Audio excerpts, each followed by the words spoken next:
ക്രിസ്തുവിനായി, പ്രവർത്തിച്ചാൽ ക്രിസ്തുവിനായി, മരിച്ചാൽ ക്രിസ്തുവിനായി.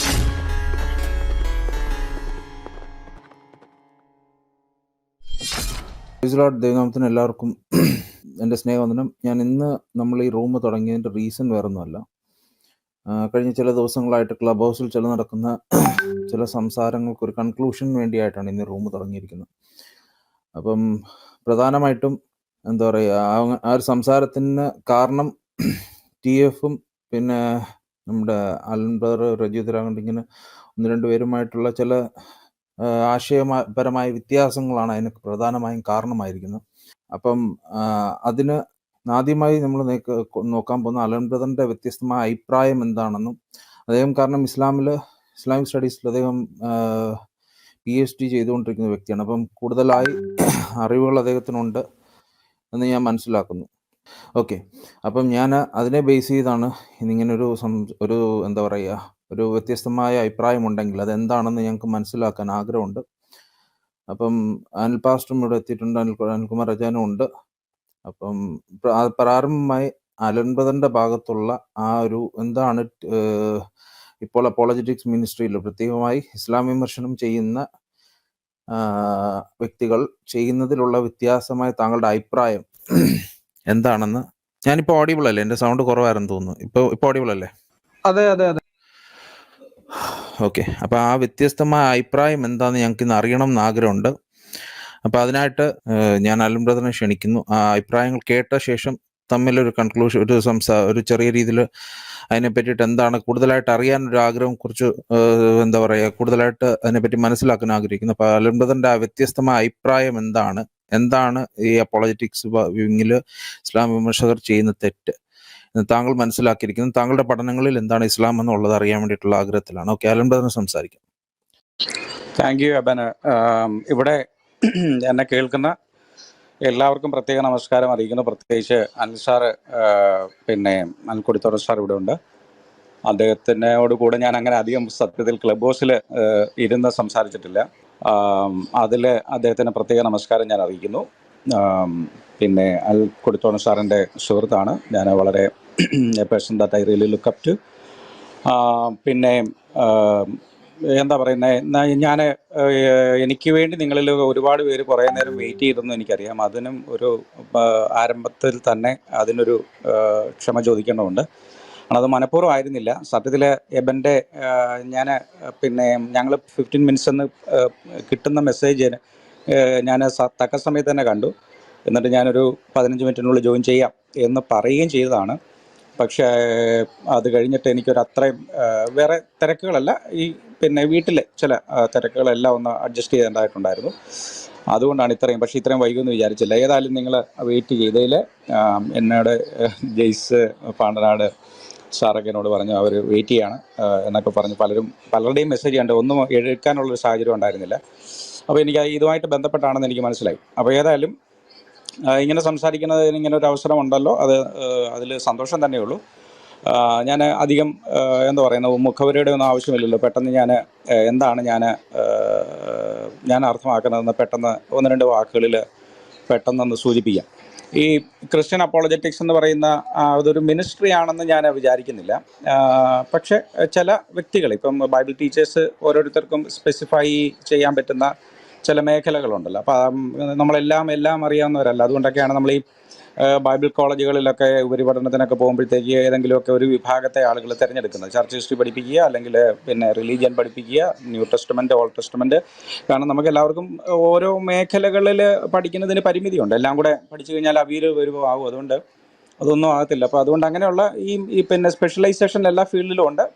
ദൈവശാസ്ത്രപരമായിട്ടുള്ള സ്പെഷ്യലൈസേഷനുണ്ട്. അപ്പോൾ ചില വ്യക്തികൾ, ബൈബിൾ ടീച്ചേഴ്സിൽ തന്നെ ചിലർ അപ്പോളജറ്റിക്സ് എന്ന് പറയുന്ന പരിപാടിയിൽ അവർക്ക് കുറച്ചുകൂടെ സ്കില്ല് കാണും, അവർക്ക് കുറച്ചുകൂടെ അറിവ് കാണും, അവർ ആ കാര്യങ്ങളൊക്കെ ചെയ്യുന്നു. പക്ഷേ എങ്കിലും അതൊരു ഓൺ മിനിസ്ട്രി ആണ് എന്ന് എൻ്റെ ഒരു പേഴ്സണൽ കൺവിക്ഷനാണ്. അങ്ങനെ ഒരു മിനിസ്ട്രിയില്ല. ബൈബിൾ ടീച്ചറായിട്ടോ ഇവാഞ്ചലിസ്റ്റായിട്ടോ ഒക്കെ ഓരോരുത്തർ അവരുടെ ഇഷ്ടത്തിനനുസരിച്ച് ചെയ്യുന്നതാണെന്നാണ് ഞാൻ വിചാരിക്കുന്നത്. പക്ഷേ അപ്പോളജറ്റിക്സ് എന്ന് പറയുന്ന പരിപാടി, അപ്പോളജറ്റിക്സ് എന്ന് പറഞ്ഞാൽ ക്രിസ്തീയ പ്രതിവാദം എന്ന് പറയുന്ന ആ ഒരു പരിപാടി, അത് വളരെ നേരത്തെ തൊട്ട് തുടങ്ങിയാണ്.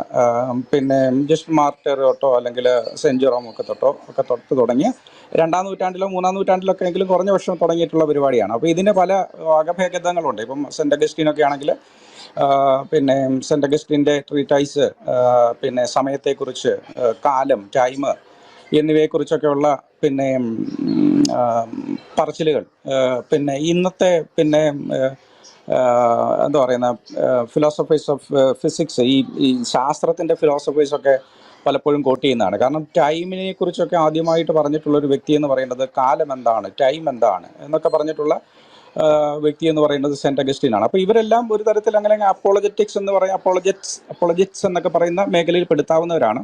അങ്ങനെ ഇത് നൂറ്റാണ്ടുകളായിട്ട് എന്നും ഉണ്ടായിരുന്നു. അപ്പോൾ ക്രിസ്തീയ വിശ്വാസം പ്രതിരോധത്തിലാകുമ്പോൾ അല്ലെങ്കിൽ ക്രിസ്തീയ വിശ്വാസത്തെ പ്രതിരോധിക്കേണ്ട ആവശ്യം വരുമ്പോൾ, പ്രത്യേകിച്ച് ആദ്യ സമയത്ത് ക്രിസ്തീയ വിശ്വാസം ഒരുപാട് അനാവശ്യമായിട്ട് പഴി കേൾക്കുന്ന സമയത്ത്, തെറ്റിദ്ധരിക്കപ്പെടുന്ന സമയത്ത്, ക്രിസ്ത്യാനികൾ പിന്നെ മോശക്കാരാണ്, ക്രിസ്ത്യാനികൾ രാജ്യസ്നേഹമില്ലാത്തവരാണ്, ക്രിസ്ത്യാനികൾ നരഭോജികളാണ്, ക്രിസ്ത്യാനികൾ പിന്നെ ലൈംഗിക അരാജകത്വമുള്ളവരാണ്, അവരുടെ മീറ്റിങ്ങുകളൊക്കെ അങ്ങനെ തരത്തിലുള്ള പ്രസ്ഥാനങ്ങളാണ് എന്നൊക്കെ പറയുന്ന സാഹചര്യത്തിലാണ് ഈ അപ്പോളജിറ്റ്സുകളൊക്കെ പുസ്തകം എഴുതാനൊക്കെ തുടങ്ങിയത്. അപ്പം ഈ അങ്ങനെയൊക്കെയുള്ള കാര്യങ്ങളൊക്കെ ഉണ്ടായിരുന്നു. അപ്പോൾ ഇത് ഇങ്ങനെ ഒരു പരിപാടി ഇല്ലെന്നല്ല ഞാൻ പറഞ്ഞു വരുന്നത്. അങ്ങനെ ഒരു മിനിസ്ട്രി, ആ ഒരു മിനിസ്ട്രി ആയിട്ട് ഞാൻ അപ്പോളജിസ്റ്റാണ് എന്ന് പറയുന്ന ഒരു മിനിസ്ട്രി ഉണ്ടോ എന്ന് എനിക്ക് സംശയമാണ്. അപ്പോൾ തന്നെ ഞാൻ നേരത്തെ പറഞ്ഞതുപോലെ ഒരു ബൈബിൾ ടീച്ചറിന് ഈ കാര്യങ്ങളിൽ കോൺസെൻട്രേറ്റ് ഒക്കെ ചെയ്ത് പോകാം. അപ്പോൾ അത് തീർച്ചയായിട്ടും അങ്ങനെയുള്ളവരൊക്കെ വേണം. അതാണ് ക്രിസ്തീയ സഭയുടെ സൗന്ദര്യം എന്നൊക്കെ പറയുന്നത്. നമ്മുടെ നൂറ്റാണ്ടിലൊക്കെ ആണെങ്കിൽ എത്ര പേരാണുള്ളത് സത്യത്തിൽ. പിന്നെ എൻ്റെ ഒരു ക്രിസ്ത്യൻ കൺവിക്ഷനിൽ എന്നെ ഏറ്റവും കൂടുതൽ സ്വാധീനിച്ചിട്ടുള്ളത് C.S. ലൂയിസ് എന്ന് പറയുന്ന ഒരു മനുഷ്യനാണ്. അദ്ദേഹത്തിൻ്റെ പുസ്തകം നമുക്ക് എല്ലാവർക്കും പരിചിതമാണ്, മിയർ ക്രിസ്ത്യാനിറ്റി എന്ന് പറയുന്ന ഒരു പുസ്തകമാണ്. അതാണ് എൻ്റെ ഒരു ഇവാഞ്ചലിക്കൽ കൺവിക്ഷനിലെ എൻ്റെ ഏറ്റവും വലിയൊരു നാഴികക്കല്ലായിട്ട് നിൽക്കുന്ന ഒരു പുസ്തകം എന്ന് പറയുന്നത്. പിന്നെ ഫ്രാൻസിസ് ഷെയ്ഫറിൻ്റെ പിന്നെ പുസ്തകങ്ങളുണ്ട്. അപ്പോൾ ഇങ്ങനെയുള്ള ഒരുപാട് പേര് നമ്മുടെ നാട്ടിലെ ഏറ്റവും സുപരിചിതരായിട്ടുള്ള, പിന്നെ നമുക്കെല്ലാവർക്കും ഇഷ്ടമുള്ള യൂട്യൂബിലൂടെയൊക്കെ വളരെ പരിചിതമായിട്ടുള്ള രവി സക്രിയാസ്, പിന്നെ വില്യം ലെയ്ൻ ക്രെയ്ഗ്, പിന്നെ ഗാരി ഹെബർമാസ്, അങ്ങനെയൊക്കെ ഉള്ള ഒരുപാട് പേര് ഒക്കെ ഉണ്ടായെന്ന് എനിക്ക്, ജോഷ് മക്ഡവല്, പിന്നെ അങ്ങനെയൊക്കെ ഉള്ള ഒരുപാട് പേരുണ്ട്. അപ്പോൾ ഇതൊക്കെ ചെയ്തുകൊണ്ടേ ഇരിക്കുക. പക്ഷേ ഇന്ന് ഞാൻ ക്ലബ് ഹൗസിൽ കാണുന്ന അപ്പോളജിസ്റ്റുകളിൽ നിന്നും ഇവർക്കുള്ള ഒരു വ്യത്യാസം എന്താണെന്ന് ചോദിച്ചു കഴിഞ്ഞാൽ, ഒന്നാമത്തെ കാര്യം എന്ന് പറഞ്ഞാൽ ഈ ആളുകളെല്ലാം അവരവരുടെ മേഖലകളിൽ അതിഗഹനമായിട്ടുള്ള പഠനം നടത്തിയിട്ടുള്ളവരാണ്. ഇപ്പം എന്താ പറയുന്ന ഗാരി ഹെബർമാസിനെ കുറിച്ച് അറിയാം. ഫ്രാൻസിസ് ഷെയ്ഫർ എന്ന് പറയുന്ന അദ്ദേഹം ഒരു ഫിലോസഫറായിരുന്നു. അദ്ദേഹം ഒരു എന്താ പറയുന്ന ഒരു പിന്നെ ഒരു പൊളിറ്റീഷ്യനായിരുന്നു. പിന്നെ എന്ന് പറഞ്ഞാൽ ഈ എന്താ പറയുന്നത് രാഷ്ട്രതന്ത്രജ്ഞനായിട്ടുള്ള ഒരു മനുഷ്യനായിരുന്നു. അപ്പം അവർ പിന്നെ ഈ ഫ്രാൻസിസ് ഷെയ്ഫർ ഒരു ക്രിസ്ത്യൻ മിനിസ്റ്ററും കൂടെ ആയിരുന്നു. അപ്പം ഒരു സമയത്ത് അദ്ദേഹം ക്രിസ്ത്യൻ കൺവിക്ഷനിലൊന്നും വലിയ ബോധ്യമില്ലാതെ അദ്ദേഹം ഇത് ക്രിസ്ത്യാനിത്വത്തിലൊന്നും വലിയ കാര്യമില്ല എന്ന് പറഞ്ഞ് പോകുകയും, എന്നാൽ പിന്നീട് അദ്ദേഹം ഇതിൻ്റെ ഒരു ഇൻ്റലക്ച്വൽ സൈഡിൻ്റെ മാഹാത്മ്യം മനസ്സിലാക്കിയിട്ട് വരികയൊക്കെ ചെയ്യുന്നവരാണ്. അപ്പോൾ ഇവരുടെ പുസ്തകങ്ങളിലൊക്കെ, ഇവരുടെ ഗ്രന്ഥങ്ങളൊക്കെ, ഇവരുടെ പറച്ചിലുകൾ, പ്രസംഗങ്ങളൊക്കെ വളരെ ആഴമായിട്ടുള്ള സാഹചര്യങ്ങൾ നമ്മളെ ധ്വനിപ്പിക്കുന്നതാണ്. പക്ഷേ ക്ലബ് ഹൗസിൽ ഞാനിവിടെ ഇരിക്കുന്ന സുഹൃത്തുക്കളെ കുറച്ച് കാണിക്കാനായിട്ട് പറയില്ല. പക്ഷേ ഇവിടെയുള്ള സുഹൃത്തുക്കൾക്ക് ഉള്ളൊരു പ്രശ്നം എന്താണെന്ന് വെച്ച് കഴിഞ്ഞാൽ, അവരൊരു പ്രത്യേക റെറ്ററിക്ക്, ഒരു കൺസ്ട്രക്റ്റഡ് എനിമി ഉണ്ടാക്കുകയാണ്. കഴിഞ്ഞ ദിവസം ഒരു സുഹൃത്ത്, പിന്നെ അദ്ദേഹത്തെ ഞാനുമായിട്ട് ഈ കോലാഹലം നടക്കുന്നതുമായിട്ടുള്ള ബന്ധത്തിലാണ് അദ്ദേഹത്തെ ഞാൻ ആദ്യമായിട്ട് കാണുന്നത്. ആ സുഹൃത്ത് എന്നോട് പറയുകയാണ്, നിങ്ങൾ പറയുന്നത് ശരിയായിരിക്കാം, പക്ഷെ നിങ്ങളുടെ ഏറ്റവും പ്രധാന പ്രശ്നം എന്ന് പറയുന്നത് നിങ്ങൾ ശത്രുക്കളുടെ മുറിയിൽ പോയിരിക്കുന്നല്ലോ. നിങ്ങളുടെ വീട്ടിൽ നമ്മുടെ വീട്ടിലൊക്കെ എന്തെങ്കിലും പ്രശ്നം ഉണ്ടെങ്കിൽ അടുത്തുള്ള വീട്ടിൽ പോയിരിക്കുന്ന ശത്രു വീട്ടിൽ ചെന്ന് ഇവിടുത്തെ പ്രശ്നങ്ങൾ പറയുകയാണോ എന്ന്. അപ്പം എന്നോട് ചോദിച്ച ഒരു ചോദ്യത്തിൻ്റെ 10-15 സെക്കൻഡ് മാത്രം നീണ്ടു നിന്ന ഒരു ചോദ്യത്തിൽ എത്ര പ്രാവശ്യമാണ് ഈ ശത്രുക്കൾ എന്ന് പറഞ്ഞതെന്നറിയാമോ?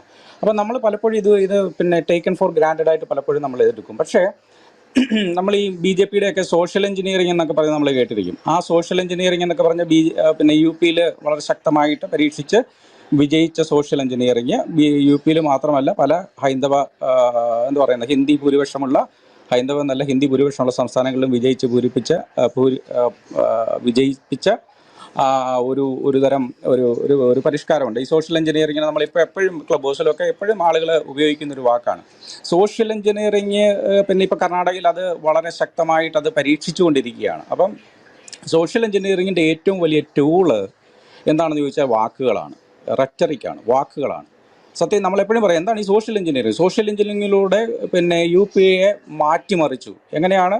മണ്ഡൽ കമ്മീഷൻ റിപ്പോർട്ട് ഇന്ത്യ ആകെ കത്തിമറിഞ്ഞുകൊണ്ടിരിക്കുന്ന സമയത്ത് OBC എന്ന് പറയുന്ന വിഭാഗം അവർക്കെതിരെ സവർണ വിഭാഗവും ഒക്കെ ആയിട്ട് ഭയങ്കരമായിട്ടുള്ള ഒരു പ്രശ്നം നടക്കുന്ന സമയത്ത് സോഷ്യൽ എഞ്ചിനീയറിംഗിലൂടെ BJPയുടെ ഏറ്റവും വലിയ ഒരു സ്ട്രെങ്ത് ആയിട്ട്, അത് കാഞ്ചായിളയെ പറയുന്നത് പിന്നെ വരേണ്യ വിഭാഗത്തിന് അടിക്കാനും ഇടിക്കാനും പോകാനും പറ്റത്തില്ല, അതുകൊണ്ട് OBC ഒക്കെ ഉണ്ട്, അവരുടെ കയ്യിൽ അതല്ലേ ഉള്ളൂ എന്ന് പറഞ്ഞു കഴിഞ്ഞാൽ ഇംഗ്ലീഷ് വിദ്യാഭ്യാസമില്ല, ഉയർന്ന വിദ്യാഭ്യാസമില്ല, അതിന് ബ്രാഹ്മണർ അനുവദിക്കത്തില്ല, കയ്യിലുള്ളതാകപ്പാടെ മസിൽ പവറാണ്, അതുകൊണ്ട് കലഹം ഉണ്ടാക്കുന്നതും ബഹളം ഉണ്ടാക്കുന്നതും ഒക്കെ OBC വിഭാഗക്കാരായി മാറ്റിയെന്നും പറഞ്ഞുകൊണ്ട് കാഞ്ചായിളയ വളരെ വ്യക്തമായിട്ട് അതിനെക്കുറിച്ച് പ്രതിപാദിക്കുകയും എഴുതുകയൊക്കെ ചെയ്യുന്നുണ്ട്. അപ്പോൾ ഇതിനെയാണ് സോഷ്യൽ എഞ്ചിനീയറിംഗ് എന്ന് പറയുന്നത്. അപ്പം സോഷ്യൽ എഞ്ചിനീയറിംഗ് എങ്ങനെ നടത്തുന്നതെന്ന് ചോദിച്ചു കഴിഞ്ഞാൽ വാക്കുകൾ ഉപയോഗിച്ചാണ്. അപ്പം എന്ന് പറഞ്ഞതുപോലെ തന്നെ ഞാൻ അധികമൊന്നും കാണാത്ത ഞാൻ ക്രിസ്തീയ കുടുംബത്തിൽ ജനിച്ചു വളർന്നു. പിന്നെ എന്താ പറയുന്നത്, എൻ്റെ ചെറുപ്രായം തൊട്ട് നമ്മളെ പാസ്റ്റർമാരുടെയും പ്രസംഗകരുടെയും വാക്കുകളും പ്രസംഗങ്ങളും ഒക്കെ കേൾക്കുമ്പോഴൊന്നും കാണാത്ത രീതിയിലുള്ള, പെന്തിക്കോസ് എപ്പോഴും ഒരു റിയാക്ഷണറി മൂവ്മെൻ്റ് ആണ്, ഒരു ശക്തമായിട്ടൊക്കെ പ്രസംഗിക്കുന്നവരൊക്കെയാണ്, എങ്കിൽ പോലും കാണാത്ത തരത്തിലുള്ള ഒരു തരം ഒരു കൺസ്ട്രക്ട്, ഒരു നറേറ്റീവ് പലപ്പോഴും ഇവിടെ പ്രത്യേകിച്ച് ക്ലബ് ഹൗസിൻ്റെ പശ്ചാത്തലത്തിലൊക്കെ സൃഷ്ടിക്കപ്പെടുന്നത് ഞാൻ കണ്ടിട്ടുണ്ട്. അപ്പോൾ ഈ സോഷ്യൽ എഞ്ചിനീയറിങ്ങിലൂടെ പിന്നെ വിജയിപ്പിച്ചെടുത്ത ഫോർമുല കേരളത്തിലും വിജയിപ്പിക്കാനുള്ള ചില താല്പര്യ കക്ഷികളുടെ ശ്രമത്തിന് ആക്കം കൂട്ടുമെന്നുള്ള കാര്യത്തിൽ എനിക്ക് യാതൊരു തർക്കവുമില്ല. അതാണ് എനിക്ക് ഒന്നാമത്തെ കാര്യം. നമ്മളിപ്പോൾ പറയുന്ന പല കാര്യങ്ങൾ, ഇപ്പോൾ അടുപ്പിച്ചടുപ്പിച്ച് ഒരേ കാര്യങ്ങൾ പറയുക, ഒരു മതത്തിൽ യാതൊരു നന്മയുമില്ല എന്ന് പറയുക, ആ മതത്തിലുള്ളവരെല്ലാം ഭോഗാസക്തരാണെന്ന് പറയുക, ആ മതത്തിൽ ആളുകൾ പിന്തുടരുന്നത് തന്നെ ആ മതത്തിൻ്റെ അല്ലെങ്കിൽ ഹൂറികളെ സ്വപ്നം കണ്ടുകൊണ്ടാണെന്ന് പറയുക, അവിടെ പോകാൻ വേണ്ടിയാണെന്ന് പറയുക, ആ മതത്തിൻ്റെ പ്രവാചകൻ വിഷയലംബടനായിരുന്നുവെന്ന് തറപ്പിച്ചും ഉറപ്പിച്ചും പറയുക, അങ്ങനെ ഒരു മതത്തിന്. അപ്പോൾ ഇത് നമ്മൾ ലോജിക്കലായിട്ട് ചിന്തിക്കുമ്പോൾ പോലും ഒരു മതമാണ് അല്ലേ, ഒരു ലോകത്തിലെ ഒരുപാട് ജനങ്ങൾ ഫോളോ ചെയ്യുന്ന ഒരു ആയിരിക്കുന്നത് കൊണ്ട് തന്നെ സ്വാഭാവികമായിട്ടും അങ്ങനെ ആകത്തില്ലല്ലോ. അതിനകത്തൊരു ഭക്തിയുടെ എലമെൻറ്റ് കാണത്തില്ലേ, അതിനകത്തൊരു ആത്മീയ എലമെൻറ്റ് കാണത്തില്ലേ, എങ്ങനെയൊക്കെയുള്ള ചില പ്രശ്നങ്ങളുണ്ട്. അപ്പോൾ ഇതൊന്നും അതിനകത്തില്ല, ഒരു നന്മയും അതിനകത്ത് പറയാനില്ല. ഇതിനകത്തെല്ലാം അത് ഒരിക്കലും ലോജിക്കലാകത്തില്ല. കാരണം ലോകത്തിലെ എല്ലാ മനുഷ്യരും അധിഷ്ഠിതരാണോ? എല്ലാ മനുഷ്യരും ലൈംഗികതയ്ക്ക് വേണ്ടി ജീവിക്കുന്നവരാണോ? എല്ലാ മനുഷ്യർക്കും ഹൂറികളെ വേണോ? അങ്ങനെയാണെങ്കിൽ പിന്നെ എല്ലാ മതത്തിലെയും ഏറ്റവും കൂടുതൽ അനുയായികൾ സ്ത്രീകളായിരിക്കുമല്ലോ. ഹൂറികളുടെ കാര്യമാണെങ്കിൽ സ്ത്രീകൾ എന്തിനു വേണ്ടിയാണ് ഇസ്ലാം ഫോളോ ചെയ്യുന്നത്? സ്ത്രീകൾ എന്തിനു വേണ്ടിയാണ് ഇസ്ലാമിൽ അഗാധമായിട്ട് വിശ്വസിക്കുകയും ആകർഷരാകുകയും ഒക്കെ ചെയ്യുന്നത്? സൂഫികൾ എന്തിനു വേണ്ടിയാണ്? സൂഫികൾ ഇവിടെ പോലും കല്യാണം കഴിക്കുന്നില്ലല്ലോ പല സൂഫികളും. ബ്രഹ്മചര്യം നയിക്കുന്ന മുസ്ലിങ്ങളില്ലേ, ഇവരൊക്കെ എന്തിനു വേണ്ടിയാണ്? അപ്പോൾ ഞാൻ പറഞ്ഞു വരുന്നത് ഇത്ര മാത്രമേ ഉള്ളൂ. അപ്പോൾ ഒരു മതത്തിൽ ഒരു നന്മയുമില്ല എന്ന് പറയുന്ന ഒരു സാഹചര്യം ഉണ്ടാക്കുക. ഇനി രണ്ടാമത് ഇതും കൂടെ പറഞ്ഞിട്ട് ഞാൻ പെട്ടെന്ന് അവസാനിപ്പിക്കുകയാണ്. ഇനി ഇത്തരം റിയാക്ഷണറി ആയിട്ടുള്ള പ്രസംഗങ്ങൾ കൊണ്ട് എന്താണ് ഗുണമുണ്ടാകുന്നത്? സുവിശേഷ പ്രവർത്തനത്തിൽ സ്വാഭാവികമായിട്ടും എൻ്റെ അഭിപ്രായത്തിൽ ഒരു ഗുണവും ഉണ്ടാകുന്നില്ല. കാരണമെന്ന് പറഞ്ഞാൽ ഒരു മതം, ഒരു വിഭാഗം കുറച്ചുകൂടെ ഡിഫെൻസീവായിട്ട് മാറത്തേ ഉള്ളൂ. അവിടുത്തെ മതവിശ്വാസമില്ലാത്ത കുട്ടികൾ ഞാനിപ്പോൾ കാണുന്നത് എന്താണെന്ന് ചോദിച്ചു കഴിഞ്ഞാൽ, അവർ ബൈബിൾ പഠിക്കാൻ തുടങ്ങുന്നു, അവർ ബൈബിളിനെ എതിർക്കുന്നു, അവർ പ്രാർത്ഥിക്കുന്നില്ല, അവർ നിസ്കരിക്കാത്തവരായിരിക്കാം, അവർ നോമ്പ് നോക്കാത്തവരായിരിക്കാം. പക്ഷെ മതത്തോട് തോന്നുന്ന ഒരു തരം ഒരു ഐഡൻറ്റിറ്റി ഉണ്ടല്ലോ, മതത്തിനോട് ഉള്ള ഒരു പ്രത്യേക തരത്തിലുള്ള വിശ്വാസ മനോഭാവം. ഉദാഹരണത്തിന് അപ്പനെ തല്ലിയിട്ട് വീട്ടിൽ നിന്ന് ഇറങ്ങുന്നവനാണെങ്കിലും കവലയിൽ നിന്ന് ആരെങ്കിലും അവൻ്റെ അപ്പനെ പറയുമ്പോഴത്തേക്ക് അയാളുമായിട്ട് വഴക്ക് കൂടുന്ന ഒരു മനോഭാവം ഉണ്ടല്ലോ. മതത്തോട് എതിർപ്പുണ്ടാകാം, മതത്തിൻ്റെ പ്രാക്ടീസുകളോട് ബുദ്ധിമുട്ടുണ്ടാകാം. പക്ഷെ മറ്റുള്ളവർ നമ്മുടെ മതത്തെ നിന്ദിക്കുന്നത് കൊണ്ട് കുറച്ചുകൂടെ ഈ മതത്തോട് അടുക്കുന്ന ഒരു അനുഭവമാണ് എനിക്ക് ക്ലബ് ഹൗസിലെ മുസ്ലിം സുഹൃത്തുക്കളിൽ നിന്ന് മനസ്സിലായിട്ടുള്ളത്. സുവിശേഷ പ്രവർത്തനം അന്യമായി തീർന്നിട്ടുണ്ട്. ഞാനത് പറയാൻ കാര്യം എന്താണെന്ന് ചോദിച്ചു കഴിഞ്ഞാൽ, കേരളത്തിലെ പ്രശസ്തരായിട്ടുള്ള പല മുസ്ലിം വിഭാഗത്തിൽ നിന്ന് വന്നിട്ടുള്ള പല തിരിച്ചുകൊണ്ടായിട്ടുണ്ട്, ഇസ്ലാമിലേക്കും പോയിട്ടുണ്ട്, പക്ഷേ ക്രിസ്ത്യാനികളിലേക്കും ഒരുപാട് പേര് വന്നിട്ടുണ്ട്. ഇപ്പോൾ ഉദാഹരണത്തിന് ഇപ്പോൾ നമ്മുടെ നാട്ടിലൊക്കെ വളരെ പ്രശസ്തനായ ഷമീർ കൊല്ലം എന്ന് പറയുന്ന ഒരു പാസ്റ്ററുണ്ട്, പണ്ട് കർണാടകക്കാരനായ ഒരു നൂറുദ്ദീൻ എന്നൊരു പാസ്റ്ററുണ്ട്, തൃശ്ശൂരുകാരൻ ഒരു റാവുത്തർ പാസ്റ്ററുണ്ട്, അലവി അച്ഛനുണ്ട്. അങ്ങനെയുള്ള എൻ്റെ ഒരു ഓർമ്മയിൽ 2-3 പേരുടെ പേര് പറഞ്ഞതാണ് ഞാൻ. അപ്പോൾ ഇങ്ങനെയുള്ള ഒരുപക്ഷെ ഇവിടെ കേട്ടുകൊണ്ടിരിക്കുന്ന പലരും ഒക്കെ ഉണ്ടാകാം. ഇവരൊക്കെയും വന്നിട്ടുള്ളത് അപ്പോളജിസ്റ്റുമാരുടെ പ്രവർത്തനങ്ങൾ അതുകൊണ്ടൊന്നുമല്ല, സാധാരണക്കാരായ പാസ്റ്റർമാരുടെയോ സുവിശേഷ പ്രവർത്തകരുടെയോ ഒക്കെ പ്രവർത്തനങ്ങൾ കൊണ്ടും അവരുടെ പ്രാർത്ഥനകൾ കൊണ്ടും അവരുടെ സൗഹാർദ്ദപരമായിട്ടുള്ള സമീപനങ്ങൾ കൊണ്ടും അല്ലെങ്കിൽ അവരിലുള്ള ക്രിസ്തുവിനെയൊക്കെ കണ്ടതുകൊണ്ടൊക്കെയാണ് ഇവരൊക്കെ വന്നതെന്നുള്ളതാണ് എൻ്റെ ഒരു പക്ഷം. ഇങ്ങനെയുള്ള പ്രവർത്തനം കൊണ്ട് നോക്കുക, ക്ലബ് ഹൗസിലെങ്കിലും ഞാൻ ഇപ്പോൾ ക്ലബ് ഹൗസിലെ കാര്യമാണല്ലോ, അപ്പോൾ പൊതുവിൽ എന്ത് അങ്ങനെ ആയിത്തീർന്നു എന്നൊന്നും പറയാൻ ഞാൻ ആളല്ല. പക്ഷെ ക്ലബ് ഹൗസിലെങ്കിലും ഇങ്ങനെയുള്ള പ്രവർത്തനങ്ങൾ കൊണ്ട് പെന്തിക്കോസുകാർ അല്ലെങ്കിൽ ഇവാഞ്ചലിക്കൽ വിഭാഗക്കാർ, ബ്രദറൻകാർ എന്ന് പറയുന്നവരെ തനി വർഗീയത പറയുന്നവരാണ്, വംശീയത പറയുന്നവരാണ്, അവർക്ക് ഒരു മതത്തെ അതിനിന്യമായിട്ട് നിഷേധിക്കുന്നവരാണ്, ഒരു മതത്തിൽ ഒരു നന്മയും കാണാൻ കഴിയാത്തവരാണ്, രാവിലെ തൊട്ട് വളരെ അപഹാസ്യമായിട്ടുള്ള വളരെ മോശമായിട്ടുള്ള ടൈറ്റിലുകളിട്ട് മതത്തിൻ്റെ ആളുകളെ, റിലീജിയസ് പേഴ്സൺസിനെ അപമാനിക്കുന്നവരാണ് എന്ന് പറയുന്ന ഒരു റെറ്ററിക്ക് ഉണ്ടാക്കിയെടുക്കാൻ പറ്റും. അത് ആരുടെ കുഴപ്പമാണ്? ഈ ക്ലബ് ഹൗസിലെ അപ്പോളജറ്റിക്സ് എന്ന് പറയുന്ന ചില ആൾക്കാരുടെ. ഞാനിവിടെ ഈ അപ്പോളജറ്റിക്സ് എന്ന് പറയുമ്പോഴത്തേക്ക് അൽക്കുടിത്തോട്ടൻ സാറും ഒക്കെ അദ്ദേഹം ഇവിടെ പെടുന്നതാണ്. ഞാൻ അദ്ദേഹത്തെ തൽക്കാലം ഇതിനകത്ത് പെടുത്തുന്നില്ല. അദ്ദേഹത്തെക്കുറിച്ച് എനിക്ക് വേറെ ചില വിമർശനങ്ങളാണുള്ളത്. അതെൻ്റെ സുഹൃത്തായതുകൊണ്ട് എനിക്ക് അദ്ദേഹത്തിനോട് പറയാനുള്ള സ്വാതന്ത്ര്യമുണ്ട്, ഞാൻ പറഞ്ഞിട്ടുമുണ്ട്. അത് വേറെ ചില വിമർശനങ്ങളാണുള്ളത്. ഞാൻ പ്രത്യേകിച്ച് ട്രൂത്ത് ഫൈറ്റേഴ്സ് എന്ന് പറയുന്ന ഈ സംഘടന മൂലം ഉണ്ടാകുന്നത് പതുക്കെ ഒരു 10-25 വർഷം കഴിയുമ്പോഴത്തേക്ക് വളരെ അസ്തിത്വ പ്രശ്നങ്ങൾ നിറഞ്ഞ ഒരു സമൂഹമാണ് കേരള പെന്തിക്കോസ് ബ്രദറൻ വിഭാഗം എന്നാണ് ഞാൻ മനസ്സിലാക്കുന്നത്. ബ്രദറൻകാരുടെ അസ്തിത്വ പ്രശ്നം എന്തെല്ലാം പറഞ്ഞാലും വളരെ വളരെ അപകടത്തിലാണ് എന്നാണ് ഞാൻ വിചാരിക്കുന്നത്. എന്ന് പറഞ്ഞാൽ ന്യൂമറിക്കലിയും അല്ലാതെയും ക്വാളിറ്റേറ്റീവായിട്ടും ക്വാണ്ടിറ്റേറ്റീവായിട്ടും ഈ പ്രസ്ഥാനം വളരെ വലിയ അപജയം നേരിടുന്നു എന്നാണ് ഞാൻ മനസ്സിലാക്കുന്നത്. അതുപോലെ തന്നെ പെന്തിക്കോസ് പ്രസ്ഥാനവും 100 വർഷം കഴിഞ്ഞു. ഒരു ഇൻസ്റ്റിറ്റ്യൂട്ട് പോലും നമുക്ക് സ്വന്തമായിട്ടില്ല. പക്ഷേ ഒരുപാട് സ്ഥാപനവൽക്കരിക്കപ്പെട്ടു. ഈ പ്രസ്ഥാനത്തിൽ നിന്ന് ഒരിക്കലും പണ്ട് കാലത്ത് ഇവിടെ നിന്ന് കൊഴിഞ്ഞുപോക്കില്ലായിരുന്നു. പക്ഷേ ഇവിടെ നിന്ന് കൊഴിഞ്ഞുപോക്ക് തുടങ്ങി. ഇവിടെ നിന്ന് കൊഴിഞ്ഞുപോക്ക് തുടങ്ങിയെന്ന് മാത്രമല്ല, ഇവിടെ നിന്ന് കൊഴിഞ്ഞുപോയവർ ഈ പ്രസ്ഥാനത്തെ ശക്തമായിട്ട് ആക്രമിച്ചുകൊണ്ടിരിക്കുന്നു. ചെറുപ്പക്കാരുടെ ചോദ്യങ്ങൾക്ക് ഉത്തരം പറയാനായിട്ട് കഴിയുന്നില്ല. വളരെ ഷാലോ ആയിട്ടുള്ള പ്രസംഗങ്ങളായിട്ട് മാറുന്നു. ഹിപ്പോക്രസി വർദ്ധിച്ചുകൊണ്ടിരിക്കുന്നു. ഞാൻ എന്നെ തന്നെ ഉൾപ്പെടുത്തിയാണ് പറയുന്നത്. ഇങ്ങനെയുള്ള ഒരുപാട് വലിയ പ്രതിസന്ധികളിലൂടെ പോകുമ്പോൾ മർത്തോമ സഭയ്ക്ക് പിടിച്ചു നിൽക്കുന്നത് പോലെ 100 കണക്കിന് ഇൻസ്റ്റിറ്റ്യൂഷൻ്റെ ബേസിൽ അവർ പുറത്തിറങ്ങിയിട്ടുള്ള ഹിന്ദുക്കളായിട്ടുള്ള, മുസ്ലിങ്ങളായിട്ടുള്ള, മറ്റ് ക്രിസ്ത്യാനികളായിട്ടുള്ള ആയിരക്കണക്കിന് അവരുടെ പ്രോഡക്ട്സുകളുണ്ട്. അവരുടെ വിദ്യാഭ്യാസത്തിൻ്റെ മേന്മ ഗുണം അറിഞ്ഞിട്ടുള്ള ഒരുപാട് പേർ ഈ സമൂഹത്തിൽ ചിതറിപ്പാർക്കുന്നുണ്ട്. അങ്ങനെ ഒരു സാഹചര്യം പോലും ഇല്ലാത്ത ഈ പെന്തിക്കോസ് സഭ ഇങ്ങനെ വർഗീയത മാത്രം പറഞ്ഞുകൊണ്ട് നിന്നാൽ ഈ സഭയ്ക്ക്, ഈ പ്രസ്ഥാനത്തിന് തന്നെ ഉപദ്രവമായിത്തീരും. അപ്പം ഞാൻ 2-3 കാര്യങ്ങളാണ് പറഞ്ഞത്. സുവിശേഷീകരണത്തെ ഇത് ബാധിക്കും. ഇത് ഈ പ്രസ്ഥാനത്തിനൊരു ഗുണവും ചെയ്യുന്നില്ല. പിന്നെ ഞാൻ വിചാരിക്കുന്നത് ഇത് കാലക്രമേണ ഭയങ്കരമായിട്ടുള്ള വർഗീയ ധ്രുവീകരണത്തിലേക്കും കൂടി നയിക്കും. ഏതായാലും തൽക്കാലം ഞാൻ ഇത്രയുമാണ് എനിക്ക് ട്രൂത്ത് ഫൈറ്റേഴ്സിനെ കുറിച്ചുള്ള ആക്ഷേപം. ബാക്കി കാര്യങ്ങൾ നമുക്ക് സമയമുണ്ടെങ്കിൽ പിന്നാലെ സംസാരിക്കാം. Okay, thank U. അനിലച്ചൻ്റെ ഭാഗം സംസാരിക്കാനുള്ള അവസരമാണ്. അതിനുശേഷം അനിൽപാസിന് എന്തെങ്കിലും പോയിന്റ്സ് ആഡ് ചെയ്യണമെങ്കിൽ ആഡ് ചെയ്യാം. ഓക്കെ. ഇവിടെ അലൻ പറഞ്ഞു ഈ ക്രിസ്ത്യൻ അപ്പോളജറ്റിക്സ് ഒരു മിനിസ്ട്രി ആണെന്ന് അലൻ വിചാരിക്കുന്നില്ല എന്ന്. അത് അദ്ദേഹത്തിന് ബൈബിളിനെ കുറിച്ചുള്ള അറിവില്ലാത്തത് കൊണ്ടാണെന്നാണ് ഞാൻ മനസ്സിലാക്കുന്നത്. കാരണം ബൈബിളിനകത്ത് വളരെ വ്യക്തമായിട്ട് അപ്പോളജറ്റിക്സ് എന്താണെന്ന്, അപ്പോളജറ്റിക്സ് എങ്ങനെ ചെയ്യണം എന്നുള്ള കാര്യങ്ങളൊക്കെ പറയുന്നുണ്ട്. ബൈബിളിൽ അത്യാവശ്യം അറിവുള്ള ഏതൊരാൾക്കും മനസ്സിലാക്കാൻ പറ്റുന്ന കാര്യമാണത്. ബൈബിളിലെ പല ലേഖനങ്ങളും അപ്പോളജറ്റിക്സ് ആയിട്ട് തന്നെ എഴുതപ്പെട്ടതാണ്. ഉദാഹരണത്തിന് ഗലാത്യ ലേഖനം. ഗലാത്യ സഭകൾക്കിടയിൽ ഉപദേശപരമായിട്ടുള്ള ഒരു പ്രശ്നം വന്നു കഴിഞ്ഞപ്പോൾ, അതായത് പരിച്ഛേദന ഏൽക്കുന്ന വിഷയവുമായി ബന്ധപ്പെട്ടിട്ടുള്ള ആ കാര്യം വന്നു കഴിഞ്ഞപ്പോൾ എഴുതപ്പെട്ടതാണ്. അപ്പോളജറ്റിക്സ് ആണത്. അതുപോലെ തന്നെ യോഹന്നാൻ സുവിശേഷം, യേശുക്രിസ്തുവിൻ്റെ ദൈവത്വത്തെ ചോദ്യം ചെയ്യുന്നവർ ഉണ്ടായ സമയത്ത് അതിന് എതിരായിട്ട് വന്നതാണത്. അതുപോലെ തന്നെ ഈ യോഹന്നാൻ്റെ ലേഖനങ്ങൾ എടുത്ത് നോക്കിക്കഴിഞ്ഞാൽ മായാവാദക്കാർ യേശുക്രിസ്തുവിൻ്റെ ജഡധാരണത്തെ നിഷേധിച്ചുകൊണ്ട് വന്നു കഴിഞ്ഞപ്പോൾ ഇതെല്ലാം അപ്പോളജറ്റിക്സ് ആണ്. അപ്പോൾ 1-ാം നൂറ്റാണ്ട് മുതലേ സഭയിലുള്ള കാര്യമാണത്. അപ്പോസ്തലന്മാരൊക്കെ ചെയ്തിട്ടുള്ള കാര്യമാണ്. അപ്പോസ്തലന്മാർ കഴിഞ്ഞ് അപ്പോസ്തലിക പിതാക്കന്മാരെ നമ്മൾ നോക്കിക്കഴിഞ്ഞാൽ അപ്പോസ്തലിക പിതാക്കന്മാരുടെ കാര്യം, അതുപോലെ തന്നെ സഭാപിതാക്കന്മാരെ നോക്കിക്കഴിഞ്ഞാൽ അവരൊക്കെ കാണാം. പക്ഷെ അവൻ പറയുന്നത് 2-ാം നൂറ്റാണ്ടിലോ 3-ാം നൂറ്റാണ്ടിലോ തുടങ്ങിയ പരിപാടിയാണെന്നാണ് അപ്പോളജറ്റിക്സ്. 2-ാം നൂറ്റാണ്ടിലും 3-ാം നൂറ്റാണ്ടിലോ എന്നല്ല, 1-ാം നൂറ്റാണ്ട് മുതലേ അപ്പോസ്തലന്മാർ മുതലേ ചെയ്തു വന്നിരുന്ന കാര്യമാണിത്. അപ്പോസ്തലന്മാർ മുതലേ ചെയ്തു വന്ന കാര്യമാണ്. അത് ഫിലിപ്പ് ലേഖനത്തിലേക്ക് നമ്മൾ നോക്കിയാൽ ഫിലിപ്പ് ലേഖനം 1:7 ഞാൻ വായിക്കാം. കൃപയിൽ എനിക്ക് കൂട്ടാളികളായ നിങ്ങളെയൊക്കെയും എൻ്റെ ബന്ധനങ്ങളിലും സുവിശേഷത്തിൻ്റെ പ്രതിവാദത്തിലും സ്ഥിരീകരണത്തിലും ഞാൻ എൻ്റെ ഹൃദയത്തിൽ വഹിച്ചിരിക്കൊണ്ട് അങ്ങനെ നിങ്ങളെല്ലാവരെയും കുറിച്ച് വിചാരിക്കുന്നത് എനിക്ക് ന്യായമല്ലോ എന്ന് പറയുന്നുണ്ട്. അപ്പോൾ അവിടെ വളരെ വ്യക്തമായിട്ട് സുവിശേഷത്തിൻ്റെ പ്രതിവാദമെന്നും സുവിശേഷത്തിൻ്റെ സ്ഥിരീകരണമെന്നും നമ്മൾ വായിക്കുന്നുണ്ട്. സുവിശേഷത്തിൻ്റെ പ്രതിവാദത്തിലും സ്ഥിരീകരണത്തിലും. അപ്പോൾ 2 കാര്യങ്ങളുണ്ട്. സുവിശേഷം അറിയിക്കുന്ന സമയത്തൊന്നും സുവിശേഷത്തിനൊരു പ്രതിവാദമുണ്ട്. നമ്മൾ സുവിശേഷം പറയുമ്പോൾ കേൾക്കുന്ന ആൾക്കാർ ചാടിയതായിട്ട് അത് തന്നെ ആമേൻ ഞാൻ വിശ്വസിക്കുന്നതെന്നും പറഞ്ഞ് വരുമൊന്നുമില്ല. ചിന്തിക്കുന്ന മനുഷ്യനാണെങ്കിൽ അവന് ചോദ്യങ്ങളുണ്ടാകും. ധാരാളം ചോദ്യങ്ങൾ അവൻ ചോദിക്കും. നിങ്ങൾ ഈ പറയുന്ന സാധനം ഞാൻ എന്തുകൊണ്ട് വിശ്വസിക്കണം? അത് വിശ്വസിക്കേണ്ട ആവശ്യകത എന്താണ്? ചോദ്യങ്ങൾ വരും.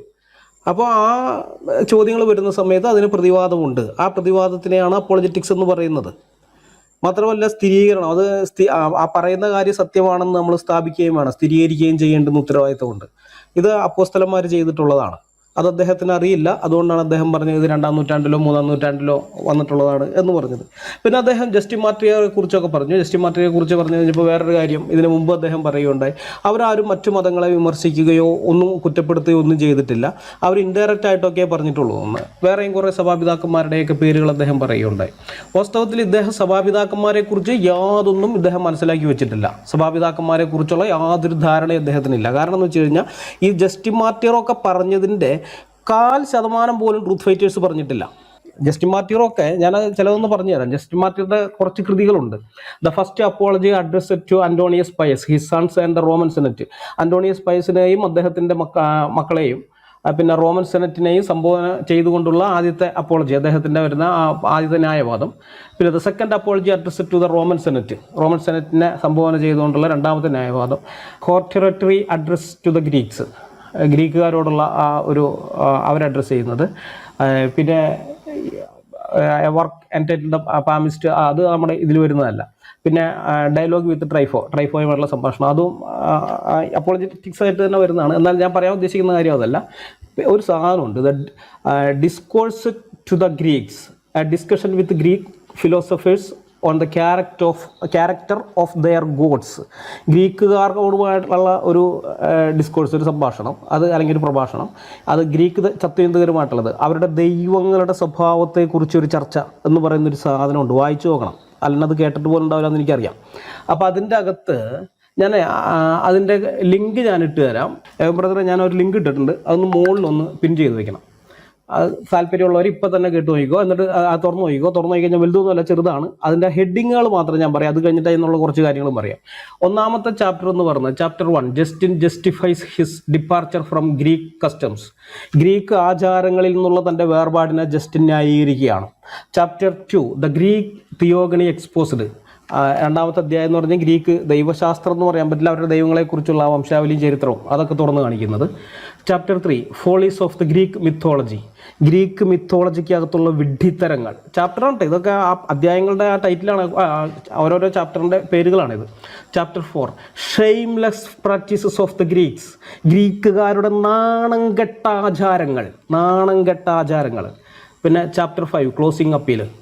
അപ്പോൾ ഇതിൻ്റെ അകത്ത് ഈ ഗ്രീക്ക് ആചാരങ്ങളിൽ നിന്നുള്ള തൻ്റെ വേർപാടിനെ ജസ്റ്റിൻ ന്യായീകരിക്കുന്നു എന്ന് പറയുന്ന അധ്യായത്തിൽ, ഒന്നാമത്തെ അധ്യായത്തിൽ ജസ്റ്റിൻ മാർട്ടിൻ എഴുതാണ്, do not suppose you Greeks, ഗ്രീക്കുകാരെ അവരോട് പറയാണ്, you Greeks, that my separation from your customs is unreasonable and unthinking, for I found in them nothing that is holy or acceptable to God. അതായത് ഗ്രീക്കുകാരെ, നിങ്ങളുടെ ആചാരങ്ങളിൽ നിന്നുള്ള എൻ്റെ വേർപാട് യുക്തിരഹിതവും ചിന്താശൂന്യവുമാണെന്ന് കരുതരുത്. എന്തെന്നാൽ വിശുദ്ധമോ ദൈവത്തിന് സ്വീകാര്യമായ ഒന്നും ഞാൻ അവയിൽ കണ്ടില്ല. എന്നിട്ട് അദ്ദേഹം പറയാണ്, for the very composition of your poets are monuments of madness and intemperance. അതായത് നിങ്ങളുടെ കവികളുടെ രചനകൾ തന്നെ ഭ്രാന്തിൻ്റെയും വിഷയലമ്പടത്വത്തിൻ്റെയും സ്മാരകങ്ങളാണ്.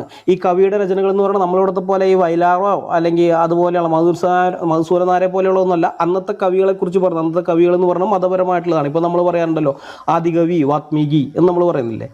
വാത്മീകി എന്താ ചുമ്മാ കവിത രചിക്കുകയല്ല, അത് മതപരമായ കവിതയാണ്. അങ്ങനത്തെ അതിനെക്കുറിച്ചാണ് പറയുന്നത്. നിങ്ങളുടെ മതപരമായിട്ടുള്ള സാഹിത്യം, അതിനെ ഉദ്ദേശിക്കുന്നത് നിങ്ങളുടെ കവികളുടെ രചനകൾ തന്നെ ഭ്രാന്തിൻ്റെയും വിഷയലമ്പടത്വത്തിൻ്റെയും സ്മാരകങ്ങളാണ്. എന്നിട്ട് പറയാണ്, for any one who becomes the scholar of your most eminent instructor is more beset by difficulties than all men besides. അതായത് നിങ്ങളുടെ ഏറ്റവും വലിയ ഇൻസ്ട്രക്ടറുടെയും അധ്യാപകനാകുന്ന ആ ഒരു പണ്ഡിതനുണ്ടല്ലോ, ആ പണ്ഡിതൻ പോലും മറ്റുള്ള എല്ലാ മനുഷ്യരെക്കാളും പ്രയാസങ്ങളിൽ വലയുകയാണ്. ഇപ്പം അക്ബറൊക്കെ കിടന്ന് വലയുന്നുണ്ട് ഇതൊക്കെ ന്യായീകരിക്കാൻ വേണ്ടി. അമ്മാതിരി എല്ലാം കൊണ്ടുള്ള വലച്ചിൽ വലയുകയാണ്. എന്നിട്ട് അദ്ദേഹം പിന്നെ ഓരോന്ന് എടുത്ത് പറയുകയാണ്. For first they say that Agamemnon എന്ന് പറയുന്നത് അവരുടെ ഒരു രാജാവാണ്. Abetting the extravagant lust of his brother. അതായത് ആദ്യം തന്നെ ഇദ്ദേഹം പറയുന്നത് എന്താണ്, ആ പേര് വരുന്നില്ലല്ല, അഗമെമ്നോൻ എന്ന് പറയുന്ന ഈ അവരുടെ ആ ഒരു എന്താണ് വീരസാഹസികനായിരിക്കുന്നത് ഇയാളാണ് ഈ ട്രോജൻ യുദ്ധമൊക്കെ ഉണ്ടല്ലോ, ഹെലനെ പിടിച്ചുകൊണ്ട് പോയത്, അതിനകത്ത് പോയിട്ടുള്ള ഇത്. അതായത് ഹിലിയർ മറ്റേ ഹോമറിൻ്റെ ഇതിലത്തെ ഒഡീസിയിലത്തെ കഥാപാത്രമാണത്. അപ്പോൾ ഇത് പറയാണ്, lust of his brother and his madness and unrestrained desire readily gave even his daughter of to be sacrificed, and troubled all Greece that he might rescue Helen, who had been ravished by the leprous shepherd. എന്ന് വെച്ച് കഴിഞ്ഞാൽ ഈ അഗമെമ്നോൻ എന്ന് പറയുന്ന ഈ രാജാവ് അദ്ദേഹം തൻ്റെ സഹോദരൻ്റെ അതിരുകടന്ന കാമത്തിനും ഭ്രാന്തിനും അനിയന്ത്രിതമായ അത്യാഗ്രഹത്തിനും പ്രേരണയായിട്ട് തൻ്റെ മോളെ പോലും ബലിയർപ്പിക്കാൻ വേണ്ടി കൊടുത്തു, സ്വന്തം മകളെ ബലിയർപ്പിക്കുകയും അതുപോലെ ഈ കുഷ്ഠരോഗിയായ ഇടയനാൽ മാനഭംഗപ്പെട്ട ഹെലനെ രക്ഷിക്കാൻ ഗ്രീസിനെ മുഴുവൻ കഷ്ടത്തിലാക്കി. പിന്നെ അത് കഴിഞ്ഞിട്ട് പറയുന്നുണ്ട്, ഈ യുദ്ധസമയത്ത് ഇവർ ബന്ദികളാക്കിയ സമയത്തുണ്ട് ഇയാളെ തന്നെ ബന്ദിയാക്കിയ കുറേ കാര്യങ്ങൾ, ഇതിനെ ഓരോന്ന് പറഞ്ഞിട്ട് ഇവരുടെ കുറ്റങ്ങളാണ് പറയുന്നത് ഈ പുള്ളി. അത് കഴിഞ്ഞിട്ട് യൂളിസസിനെ കുറിച്ച് പറയുന്നുണ്ട്, and the Ithacan Ulysses made a virtue of a vice. Ulysses ചെയ്യുന്ന പരിപാടി, ഇയാൾ ഒരു സൈറൺ എന്ന് പറയുന്ന ഒരു സംഭവമുണ്ട് ഗ്രീക്ക് മിത്തോളജിയിൽ. സൈറൺ എന്ന് പറഞ്ഞാൽ പകുതി പക്ഷിയും പകുതി യുവതിയുമായിരിക്കുന്ന ഒരു പ്രത്യേകതരം ജീവി. അപ്പോൾ ഇവരെന്ത് ചെയ്യുന്നത് വെച്ച് കഴിഞ്ഞാൽ ഒരു ദ്വീപിലാണ്, ആ ദ്വീപ് വഴി അതിൻ്റെ അടുത്ത് കൂടി കടന്നു പോകുന്ന കപ്പലുകളിലെ നാവികരെ ഇവർ പാട്ടുപാടി മയക്കി അങ്ങോട്ടേക്ക് കൊണ്ടു ചെന്നിട്ട് അവർ തിന്നുകയാണ് അല്ലെങ്കിൽ കൊല്ലുകയാണ്, ഇത് ചെയ്യുന്നതാണ്. അപ്പോൾ ഈ യുളീസസ് ഇവരുടെ ഈ പാട്ടാണെങ്കിൽ ഭയങ്കര അതിമനോഹരമാണ്. അപ്പോൾ ഇയാൾ ഈ പാട്ട് കേൾക്കാൻ വേണ്ടി ആഗ്രഹിച്ചിട്ട് ബാക്കിയുള്ളവരൊക്കെ എന്ത് ചെയ്യുന്നത് വെച്ച് കഴിഞ്ഞാൽ അതിൽ പോകുമ്പോൾ ഈ തേനീച്ചയുടെ കൂട്ടിൽ നിന്ന് എടുക്കുന്ന മെഴുകെടുത്തിട്ട് ചെവി അടച്ചു വയ്ക്കും, കാരണം ഈ പാട്ട് കേൾക്കാതിരിക്കും. പാട്ട് കേട്ടാൽ അത് വശീകരിക്കപ്പെട്ടു പോകും. ഈ യുളീസസിനെ അത് കേൾക്കാനുള്ള അതിഭയങ്കര ആഗ്രഹം കൊണ്ട് അയാൾ ബാക്കിയുള്ള ജോലിക്കാരുടെയൊക്കെ കപ്പലിലെ ജോലിക്കാരുടെയൊക്കെ കാതുകൾ മെഴുക് വെച്ച് അടച്ചിട്ട് അയാൾ ഒരു പായ്മരത്തുമ്പോൾ തന്നെ കെട്ടിയിടാൻ പറയും, മറ്റേ പണിക്കാരോട് കെട്ടിയിടാൻ പറഞ്ഞ് അയാൾ ചെവി അടക്കില്ല. എന്നിട്ട് ഈ പാട്ട് കേൾക്കും. പാട്ട് കേട്ട് കഴിഞ്ഞതിന് ശേഷം പിന്നെ ഇയാളുടെ കോപ്രായമാണ്, ഈ പണിക്കാരെ പേടിപ്പിക്കുന്നുണ്ട്, കെഞ്ചുന്നുണ്ട്, എന്നെ ഒന്ന് ഇതാക്കി വിടൂ, അവരുടെ അടുത്ത് എനിക്ക് പോകണം എന്നൊക്കെ പറഞ്ഞുകൊണ്ട്. അപ്പോൾ അതൊക്കെ എടുത്തിട്ടാണ് ജസ്റ്റിൻ മാർട്ടിർ കളിയാക്കുന്നത് ഇവരുടെ ഇങ്ങനെയൊക്കെയുള്ള ആളുകൾ. ഈ ഓരോ പെണ്ണിൻ്റെ ഇതൊക്കെ കേൾക്കുമ്പോൾ ഇതാണെന്നൊക്കെ പറഞ്ഞിട്ടുണ്ട്. എന്നിട്ട് അദ്ദേഹം ഇവരുടെ വലിയ സംഭവമായിട്ട് അവർ കൊണ്ടു നടക്കുന്ന രണ്ട് സാധനമുള്ള ഇലിയഡും ഒഡീസിയും, അതായത് ഇവിടെ രാമായണവും മഹാഭാരതം എന്നൊക്കെ പറഞ്ഞ് വലിയ കാര്യമായിട്ട് കൊണ്ടു നടക്കുന്ന പോലെ അവർ കൊണ്ടു നടക്കുന്ന ഇലിയഡ് ഒഡീസി. അതിനെക്കുറിച്ച് അദ്ദേഹം പറയുകയാണ്, for the all rhapsody the beginning and end both of the Iliad and Odyssey is a woman. അതായത് ഈ മൊത്തത്തിൽ ഇങ്ങനെ വളരെ അമിത പ്രശംസമായിട്ട് കൊണ്ടു നടക്കുന്ന, വളരെ ആഡംബരപൂർണ്ണ കാവ്യമൊക്കെ ആയിട്ട് കൊണ്ടു നടക്കുന്ന ഈ ഇലിയഡിൻ്റെ ഒഡീസിയുടെയും തുടക്കവും അവസാനം എന്നൊക്കെ പറയുന്ന ഒരു കാര്യം പെണ്ണ്, വേറൊന്നുമില്ല എന്നും പറയട്ടെ. പിന്നെ അത് കഴിഞ്ഞിട്ട് മൂന്നാമത്തെ ചാപ്റ്റർ നോക്കിക്കോ, ഫോളീസ് ഓഫ് ദ ഗ്രീക്ക് മിത്തോളജിയിലെ വിഡ്ഢിത്തരങ്ങൾ എന്ന് പറയുന്ന, അതിൻ്റെ അകത്ത് ഹെർക്കുലീസിൻ്റെ കാര്യങ്ങൾ ഇങ്ങനെ പറയുന്ന ഓരോരോ കാര്യങ്ങൾ പറഞ്ഞ് അതിനകത്തുള്ള കേസുകൾ ഓരോന്നോരോന്ന് പറഞ്ഞു വന്നിട്ട് അദ്ദേഹം പിന്നെ പറയുന്ന ഒരു സാധനം അത് ഞാൻ പറയാം. Since therefore your Greeks, your gods are convicted to intemperance, and your heroes of effeminate, as the histories on which your dramas are founded have declared എന്ന് പറഞ്ഞിട്ട് വരുന്നുണ്ട്. അതായത് ഗ്രീക്കുകാരെ നിങ്ങളുടെ ദൈവങ്ങൾ അശ്രദ്ധയ്ക്ക് ശിക്ഷിക്കപ്പെട്ടവരും നിങ്ങളുടെ ഹീറോസ് നിങ്ങളുടെ നായകന്മാർ ആണത്വമില്ലാത്തവരാണ്, ഭീരുക്കളാണ് എന്നും പറഞ്ഞുകൊണ്ടാണ് ഇവർ ആക്ഷേപിക്കുന്നത്. ഗ്രീക്കുകാരെ ജസ്റ്റിൻ മാർട്ടിർ പറയുകയാണിത്, ഗ്രീക്കുകാരെ നിങ്ങളുടെ നായകന്മാർ ആണത്വമില്ലാത്തവർ, നിങ്ങളുടെ ദൈവങ്ങളോ അശ്രദ്ധയ്ക്ക് ശിക്ഷിക്കപ്പെട്ടിട്ടുള്ളവർ. എന്നിട്ട് പിന്നെ ഓരോന്ന് ഇതായിട്ട് അവിടെ നിന്ന് പിന്നെ നിർത്തുന്നില്ല, പിന്നെ ഇതായിട്ട് പറഞ്ഞു വരുന്നുണ്ട് താഴോട്ട്. അത് ഇതൊക്കെ ചുമ്മാ അദ്ദേഹം പറഞ്ഞു പോകുന്നേ ഉള്ളൂ. അത് അറിയണമെങ്കിൽ ഗ്രീക്ക് മിത്തോളജി അറിയണം, അപ്പോൾ ഇതെന്താണെന്ന് മനസ്സിലാവും. അദ്ദേഹം ഓരോരോ കാര്യങ്ങൾ പറയുന്നുണ്ട്. Such as the curse of ആട്രിയസിൻ്റെ മേൽ വന്നിരിക്കുന്ന ഒരു ശാപത്തെ കുറിച്ച് പറയുന്നത്, ദ ബെഡ് ഓഫ് തൈസസ്. ഈ തൈസസ് എന്ന് പറയുന്നത് ആട്രിയസിൻ്റെ സഹോദരനായിരിക്കുന്ന രാജകുമാരനാണ്. ഈ ആട്രിയസ് എന്ത് ചെയ്യുന്നു വെച്ച് കഴിഞ്ഞാൽ ഈ തൈസിനോടുള്ള ഇവരുടെയൊക്കെ പേര് പറയുമ്പോൾ ഭയങ്കര ബുദ്ധിമുട്ടാണ്. അപ്പോൾ ആ പുള്ളിനോടുള്ള ഈ കലിപ്പിൽ എന്ത് ചെയ്യുന്നു വെച്ച് കഴിഞ്ഞാൽ ഇയാളുടെ മക്കളെ കൊല്ലും. തൈറ്റ്സിൻ്റെ മക്കളെ കൊന്നു കഴിഞ്ഞിട്ട് അവരെ പാകം ചെയ്തിട്ട് തൈറ്റ്സിന് തന്നെ വിളമ്പും. സ്വന്തം അപ്പനെ കൊണ്ട് മക്കളുടെ മാംസം തീറ്റിക്കും. ഇത് ഇവരുടെ വീരപുരുഷന്മാരാണ്, ഹീറോസ്. അത് എന്നിട്ട് പിന്നെ അത് കഴിഞ്ഞിട്ട് പറയുന്നത് train the house of Pelops എന്ന് പറഞ്ഞിട്ട് പിന്നെ വേറെ പ്രൊക്നെ എന്ന് പറയുന്ന Procne is to this day flitting about lamenting and her sister Athens stills. അതെന്താണെന്ന് വെച്ച് കഴിഞ്ഞാൽ ഈ പ്രൊക്നെ ഏതൻസിലെ ഒരു രാജകുമാരിയാണ്. അവൾക്ക് വേറൊരു സഹോദരിയുണ്ട്, ഫിലോമെല എന്ന് പറഞ്ഞിട്ടൊരു സഹോദരിയുണ്ട്. അപ്പോൾ പ്രൊക്നെ ഒരു രാജാവ് വിവാഹം കഴിക്കുന്നുണ്ട്. ആ രാജാവിൻ്റെ പേരൊക്കെ മറന്നുപോയി. അയാൾ കഴിച്ചതിന് ശേഷം പക്ഷേ അയാൾക്ക് ഇഷ്ടം ഇവളുടെ സഹോദരിയോട് ഭയങ്കര ഇഷ്ടമാണ്. അപ്പോൾ ഈ ഫിലോമില ഒരിക്കൽ സഹോദരനെ കാണാൻ വേണ്ടി ഇവിടെ കൊട്ടാരത്തിലേക്ക് വരുമ്പോൾ അയാൾ എന്ത് ചെയ്യുന്ന വെച്ചാൽ രാജാവ് എന്ത് ചെയ്യുന്ന വെച്ചാൽ അവളെ ബലാത്സംഗം ചെയ്യും. ഭാര്യയുടെ അനിയത്തിനെ ബലാത്സംഗം ചെയ്യും. എന്നിട്ട് അവളുടെ നാവ് അങ്ങോട്ട് മുറിച്ച് കളയും, ഇവളെ ഈ കാര്യം ആരോടും പറയാതിരിക്കാൻ വേണ്ടി. അങ്ങനെ അവൾ നാവില്ലാത്തോളായി. പക്ഷെ അവൾ എന്ത് ചെയ്യുന്നത് വെച്ച് കഴിഞ്ഞാൽ അവൾക്ക് നല്ല ചിത്രത്തുന്നലൊക്കെ അറിയായിരുന്നു. അവളെ ചിത്രത്തുന്നലിലൂടെ സഹോദരനെ വിവരം അറിയിക്കും, എന്നെ നിന്റെ ഭർത്താവ് ഇങ്ങനെ ചെയ്തു എന്നുള്ള കാര്യം. ഇത് കേൾക്കുമ്പോൾ അവൾക്ക് ദേഷ്യം വരും, സ്വന്തം ഭർത്താവിനോട് ഭയങ്കര കരിപ്പോൾ. അവൾ ഭർത്താവിനോട് പ്രതികാരം ചെയ്യുന്നത് എങ്ങനെയാണെന്നറിയാമോ? ഇവരുടെ മകനെ കൊല്ലുകയാണ്. മകൻ എന്ന് വെച്ച് കഴിഞ്ഞാൽ ഈ ഭർത്താവിൻ്റെയും കൂടിയാണല്ലോ. ആ മോനെ കൊന്നിട്ട് അവനെ പാചകം ചെയ്ത് ഭർത്താവിനെ കൊണ്ട് തീറ്റിക്കും. ചെയ്യുന്ന പ്രതികാരമാണ്. എന്നിട്ട് ഇത് അയാൾ തിന്നൊക്കെ കഴിഞ്ഞ ശേഷം അറിയുന്നത് സ്വന്തം മോനെയാണ് തിന്നത്. അയാൾ ഇവരെ കൊല്ലാൻ വേണ്ടി വരും. പക്ഷേ ദേവന്മാർക്ക് ഇവരോട് സഹതാപം തോന്നിയിട്ട് ഒരാളൊരു രാപ്പാടിയാക്കി മാറ്റും, മറ്റൊരാളെ വേറെ എന്തോ ആക്കി, അങ്ങനെ ആക്കിയിട്ട് അവിടെ നിന്ന് രക്ഷപ്പെടുത്തി വിടുന്ന ഇതാണ്. ഇത് പറഞ്ഞിട്ടാണ് പിന്നെ ഇത് പറയുന്നത്.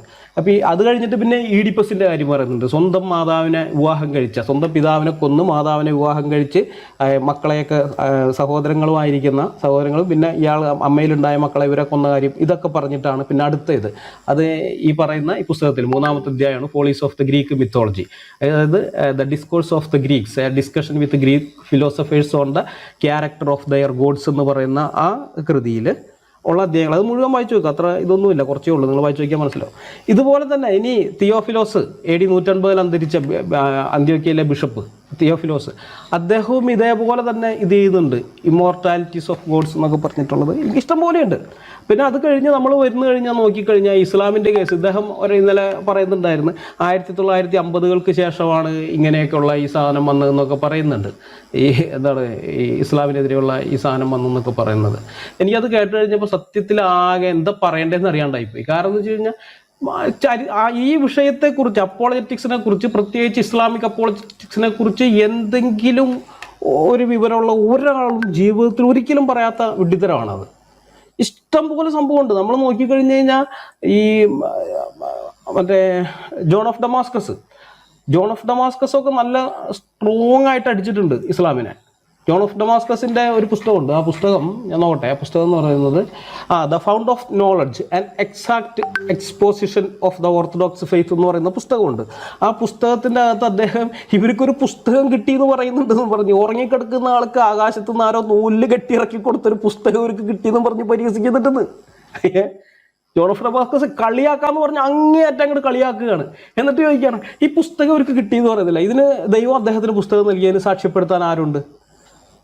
അപ്പം ആരുമില്ല. ശരി, ആരുമില്ലെങ്കിൽ പോട്ടെ. ഇങ്ങനൊരു പ്രവാചകൻ എഴുന്നേൽക്കുമെന്ന് ഏതെങ്കിലും ഒരു മുൻ പ്രവാചകന്മാർ ആരെങ്കിലും പറഞ്ഞത് നിങ്ങൾക്ക് കാണിക്കാമോ? അതിന് ഉത്തരവില്ല.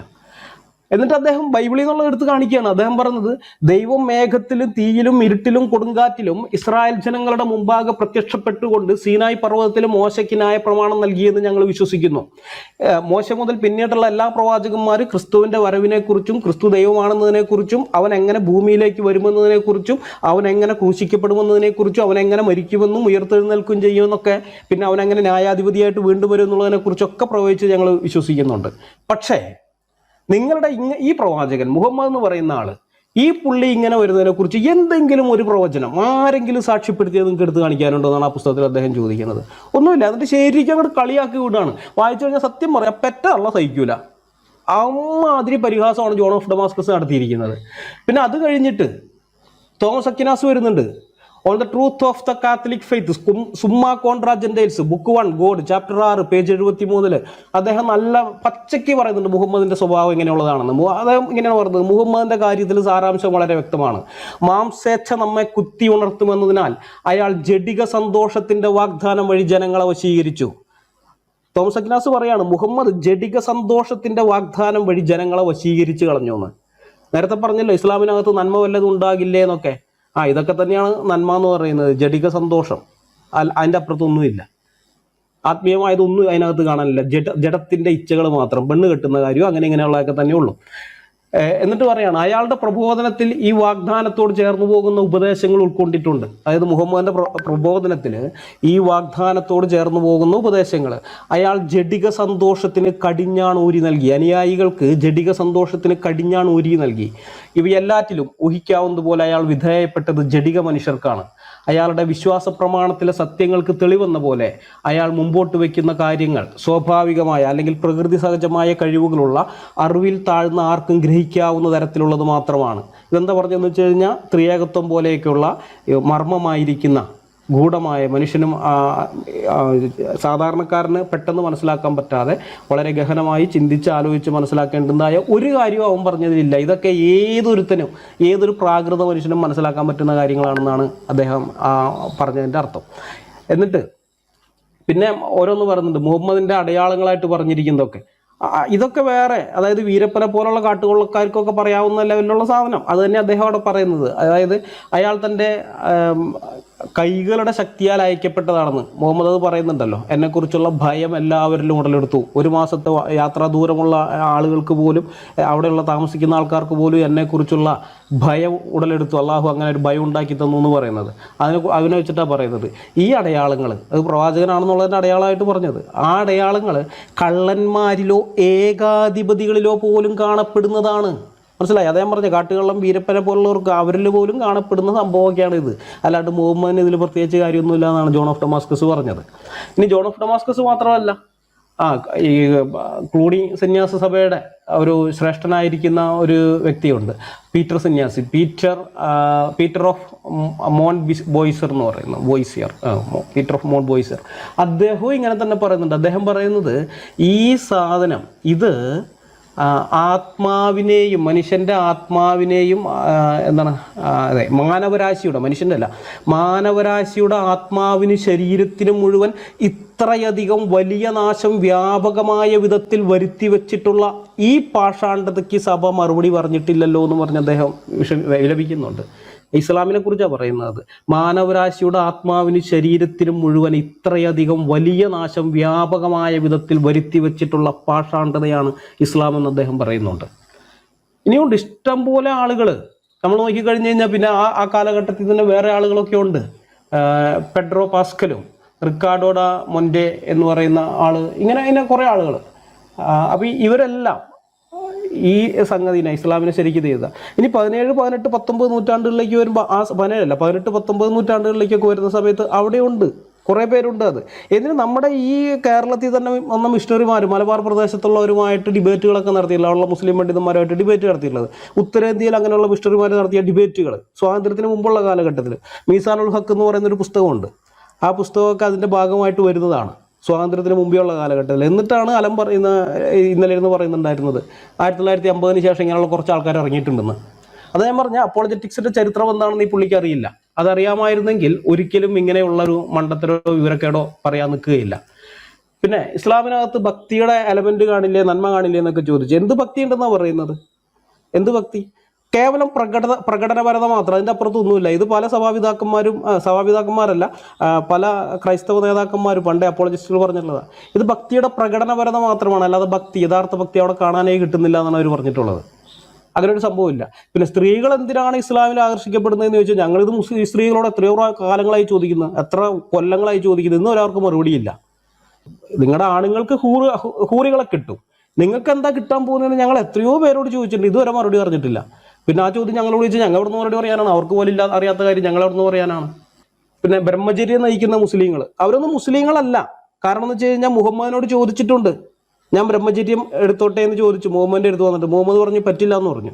ബ്രഹ്മചര്യം ഞാൻ വിവാഹം കഴിക്കാതെ ഏതെങ്കിലും ഏകാന്ത സ്ഥലത്ത് പോയിരുന്ന് തപസ് ചെയ്യുന്ന പോലത്തെ കാര്യമാണ് ഉദ്ദേശിച്ചത്. അങ്ങനെ റെഫറൻസ് അത് നോക്കണം ബ്രദറെ, ഹദീസ് ഇത് ചെയ്യണം. ഞാനതിപ്പോൾ ഓർമ്മയെന്ന് പറഞ്ഞാണത്. ഓക്കെ, റെഫറൻസ് ഞാനിപ്പോൾ ഇത് കഴിഞ്ഞിട്ട് എടുത്തുതരാം.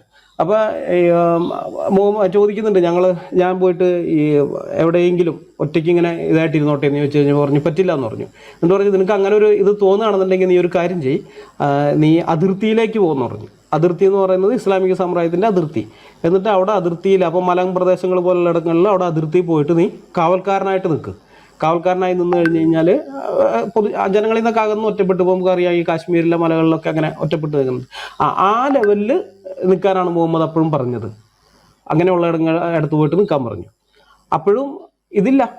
ഈ നമ്മൾ വിചാരിക്കുന്ന പോലെ എന്താണ് ഈ അവിവാഹിതനായിട്ട് നിൽക്കുന്ന കാര്യമല്ല അവിടെ പറയുന്നത്, യുദ്ധത്തിന് തയ്യാറായിട്ട് നിൽക്കാൻ തന്നെയാണ് പറയുന്നത്. അപ്പം ഈ അങ്ങനെ അവിവാഹിതനായി നിൽക്കുക എന്ന് പറഞ്ഞ സാധനം ഇസ്ലാമിനകത്തില്ല. മുഹമ്മദ് അത് സമ്മതിക്കുന്ന കാര്യമല്ല. അത് മുഹമ്മദ് അംഗീകരിച്ചില്ല. അപ്പോൾ മുഹമ്മദ് അംഗീകരിക്കാത്ത കാര്യം ഏതെങ്കിലും മുസ്ലിങ്ങൾ ചെയ്തതിൻ്റെ പേരിൽ പിന്നെ അവരെ മുസ്ലിങ്ങൾ എങ്ങനെ പറയാൻ പറ്റുക? അത് പറ്റുന്ന കാര്യമൊന്നുമല്ല. പിന്നെ അപ്പോളജറ്റിക്സ് കൊണ്ട് സുവിശേഷ പ്രവർത്തനം നടക്കുന്നില്ല, അത് സുവിശേഷ പ്രവർത്തനം അന്യമായി തീരുന്നതൊക്കെ പറയുന്നതും അപ്പോളജറ്റിക്സ് എന്താണെന്ന് അറിയാത്തതുകൊണ്ടാണ്. അപ്പോളജറ്റിക്സ് എന്ന് പറയുന്നത് സുവിശേഷം പറയലല്ല. ഇത് ഞങ്ങൾ പലവട്ടം പറഞ്ഞിട്ടുള്ളതാണ്. അപ്പോളജറ്റിക്സ് എന്ന് പറയുന്നത് സുവിശേഷത്തിനെതിരെ വരുന്ന വാദങ്ങൾക്ക് മറുപടി പറയുന്ന കാര്യങ്ങളാണ്.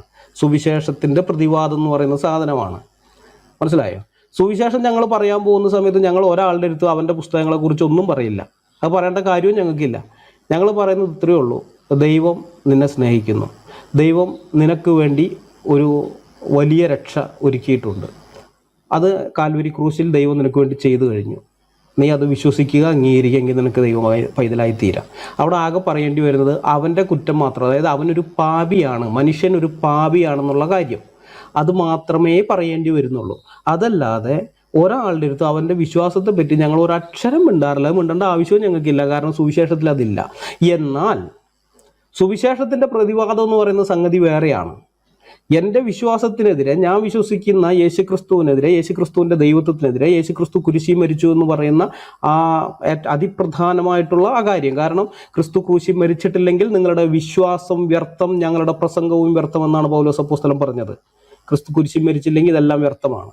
അപ്പോൾ അങ്ങനെയുള്ള കാര്യത്തെക്കുറിച്ച് നിഷേധിച്ചുകൊണ്ട് വരുമ്പോൾ യേശുക്രിസ്തു കുരിശി മരിച്ചിട്ടൊന്നും ഇല്ലാട്ടാ, ആകാശത്തേക്ക് എടുക്കപ്പെടുകയാണ് ചെയ്തതെന്നൊക്കെ പറഞ്ഞ് ആരെങ്കിലും പറഞ്ഞുകൊണ്ട് വരുന്ന സമയത്ത് അതിന് ഞങ്ങൾ പറയേണ്ടുന്ന മറുപടി അത് സുവിശേഷം അറിയിക്കലല്ല, അതിനെയാണ് സുവിശേഷത്തിൻ്റെ പ്രതിവാദം എന്ന് വിളിക്കുന്നത്. അപ്പോൾ ഈ സുവിശേഷം എന്താണ്, സുവിശേഷത്തിൻ്റെ പ്രതിവാദം എന്താണെന്നുള്ളതിനെക്കുറിച്ച് യാതൊരു ധാരണയും ഇല്ലാത്തത് കൊണ്ടാണ് അപ്പോളജറ്റിക്സ് കൊണ്ട് സുവിശേഷ പ്രവർത്തനം നടക്കുന്നില്ല എന്ന് പറയുന്നത്. അപ്പോളജറ്റിക്സ് കൊണ്ട് സുവിശേഷ പ്രവർത്തനവും നടക്കുന്നുണ്ട്. വാഴയ്ക്ക് നനയുമ്പോൾ ചീരയും നനയെന്ന് പറഞ്ഞ പോലെ തന്നെയാണിത്. റെഫറൻസ് വേണ്ടി വരുമോ മറ്റേ വിവാഹത്തിന്റെ വിഷയത്തിന്? അത് ഞാൻ പറഞ്ഞു കഴിഞ്ഞിട്ട് ബ്രദർ ആ റെഫറൻസ് തന്നേക്ക്. അപ്പോൾ അപ്പോളജറ്റിക്സ് കൊണ്ട് സുവിശേഷ പ്രവർത്തനം നടക്കുന്നുണ്ട്. കാരണം ഇവിടെ ഈ ക്ലബ് ഹൗസിൽ നിന്ന് തന്നെ ഞങ്ങൾക്ക് ധാരാളം മുസ്ലിങ്ങളെ കിട്ടിയിട്ടുണ്ട്. പിന്നെ ഇസ്ലാമിലേക്ക് ഒരുത്തം വന്നു കഴിഞ്ഞാൽ അവർ നോട്ടീസ് ഒട്ടിച്ച് നാട് മുഴുവൻ ഒട്ടിച്ച് നടക്കുന്ന പോലെ ഞങ്ങൾ ചെയ്യാത്തത് കൊണ്ട്, അവരുടെ ജീവനത് ഭീഷണിയാണെന്ന് അറിയാവുന്നതുകൊണ്ട് ഞങ്ങളത് ചെയ്യുന്നില്ല. അല്ലെങ്കിൽ ഞങ്ങളത് ചെയ്യാൻ നിൽക്കുകയില്ല. കാരണം അത് ദൈവം അറിഞ്ഞാൽ മതി ഞങ്ങൾ ചെയ്തതിൻ്റെ ഫലം എന്താണെന്നുള്ളത്. ഇഷ്ടം പോലെ ആളുകളെ ഞങ്ങൾക്ക് കിട്ടുന്നുണ്ട്, ഇഷ്ടം പോലെ. അപ്പോൾ അതുകൊണ്ട് അത് സുവിശേഷ പ്രവർത്തനം നടക്കുന്നില്ല എന്നൊക്കെ പറയുന്നത് അതിനെക്കുറിച്ചൊരു ധാരണ ഇല്ലാത്തത് കൊണ്ടാണ്. പിന്നെ കുറേ ഇസ്ലാമിൽ നിന്ന് ക്രിസ്ത്യാനികളായി തീർന്ന സഹോദരങ്ങളുടെ പേരുകൾ പറഞ്ഞു, കുറേ ആളുകളുടെ പേര് പറഞ്ഞു. ഇവരാരും അപ്പോളജിസ്റ്റുകളുടെ പ്രവർത്തനം കൊണ്ട് മുസ്ലിങ്ങളായി തീർന്നതല്ല എന്ന് പറഞ്ഞു. അതും ഇവരെക്കുറിച്ച് യാതൊരു ധാരണയും ഇല്ലാത്തത് കൊണ്ടാണ്. കാരണം എന്ന് വെച്ച് കഴിഞ്ഞാൽ ഇവരിൽ പലരും, ഇദ്ദേഹം പറഞ്ഞ ആളുകളിലെ പല ആൾക്കാരെയും എനിക്കറിയാവുന്നതാണ്. അവരോട് ഇതേപോലെ തന്നെ ഘോരമായി തന്നെ പല ആളുകളും വാദിച്ചിട്ടുണ്ട്. അവരുടെ വിശ്വാസത്തെ സംബന്ധിച്ച് വാദിക്കുകയും തിരിച്ച് ഇവർ മറുപടി പറയുകയും അങ്ങനെ കുറേ നാൾ ആ വാദമൊക്കെ നടന്നിട്ടാണ് അവസാനം അവർക്ക് കാര്യം മനസ്സിലായി, രക്ഷയില്ല, യേശുക്രിസ്തു സർവശക്തനായ ദൈവം തന്നെയാണെന്ന് മനസ്സിലാക്കി കഴിഞ്ഞ് കഴിഞ്ഞപ്പോഴാണ് പിന്നെ അവരത് വിശ്വാസത്തിൽ നിന്ന് അല്ലെങ്കിൽ ക്രൈസ്തവ വിശ്വാസം സ്വീകരിക്കാൻ അവർ തയ്യാറായിട്ട് വരുന്നതൊക്കെ. അപ്പോൾ അങ്ങനെയൊക്കെയുള്ള ഇത് എനിക്ക് തന്നെ അറിയാവുന്ന ഇതുണ്ട്. മുനീർ എന്ന് പറഞ്ഞാൽ നമ്മുടെ ഒരു സഹോദരൻ ഇതായിട്ടുള്ളതാണ്. അവനെ ഈ ഇസ്ലാമിക വിഷയത്തിൽ ഡിബേറ്റൊക്കെ നടത്തുള്ളതാണ്. ഞങ്ങളുടെ വാട്സാപ്പ് ഗ്രൂപ്പുകളിലൊക്കെ മുമ്പുണ്ടായിരുന്നു. അപ്പോൾ അങ്ങനെയുള്ള കുറേ പേര്, ഇതെല്ലാം ഈ അപ്പോളജറ്റിക്സ് കൊണ്ട് തന്നെ അവർ വന്നതാണ്. ഇഷ്ടംപോലെ ആൾക്കാർ വന്നിട്ടുണ്ട്. അത് പിന്നെ ഈ ക്ലബ് ഹൗസിലെ പ്രവർത്തനം കൊണ്ട് പെന്തക്കോസ്തുകാരും ബ്രദറുകാരും വംശീയത പറയുന്നവരാണെന്ന് നമ്മൾ പറയിപ്പിക്കുകയാണെന്ന് പറഞ്ഞു. ഇതിലെവിടെയാണ് വംശീയത? ഇസ്ലാമിനെതിരെ പറയുമ്പോൾ അതെങ്ങനെയാണ് വംശീയതയാവുന്നത്? ഇസ്ലാം ഒരു വംശമാണോ? എന്നു മുതലാണ് ഇസ്ലാം ഒരു വംശമായത്?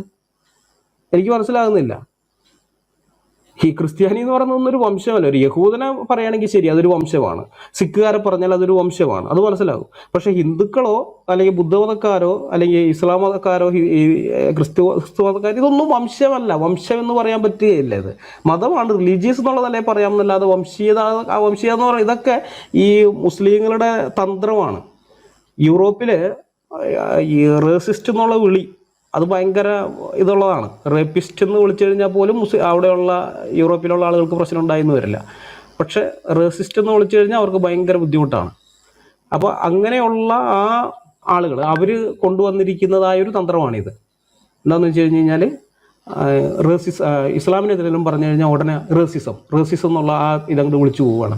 റേസിസം എന്ന് വിളിച്ചാൽ മതിയല്ലോ, അതോടുകൂടി പിന്നെ തീർന്നു കാര്യം. ബാക്കിയുള്ള ആളുകളെല്ലാം മിണ്ടാതാവും. ഇത് അവർ ഇഷ്ടം പോലെ ഈ ഒരു തന്ത്രം എടുക്കുന്നതാണ്, ആളുകളെ വഞ്ചിക്കുകയാണ്. ആ തന്ത്രം തന്നെയാണ് ഇപ്പോൾ അലനോട് എടുത്തിരിക്കുന്നത്. റേസിസം നമ്മൾ കാണിക്കണമെന്നും പറഞ്ഞിട്ട് ഞങ്ങൾ ഒരു റേസിസവും കാണിച്ചിട്ടില്ല ഇവിടെ. ഇത് വംശീയതൊന്നും വരുത്തുന്നൊന്നുമല്ല. പിന്നെ ഇത് വർഗീയതയല്ല. വർഗീയത എന്നൊക്കെ പറഞ്ഞ ഇസ്ലാമിക ഗ്രന്ഥത്തിനകത്താണുള്ളത്. യഹൂദന്മാരെയും ക്രിസ്ത്യാനികളെയും നിങ്ങൾ സുഹൃത്തുക്കളായി സ്വീകരിക്കരുതെന്ന് പറയുന്ന പുസ്തകം, അതാണ് വർഗീയത പറയുന്നത്.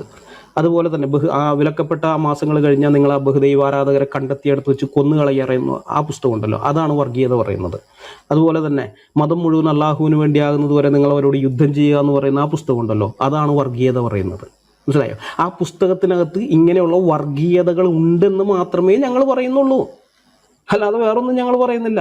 അത് ആ പുസ്തകത്തിനകത്ത് ഉണ്ടെന്നുള്ളത് സത്യമാണ്.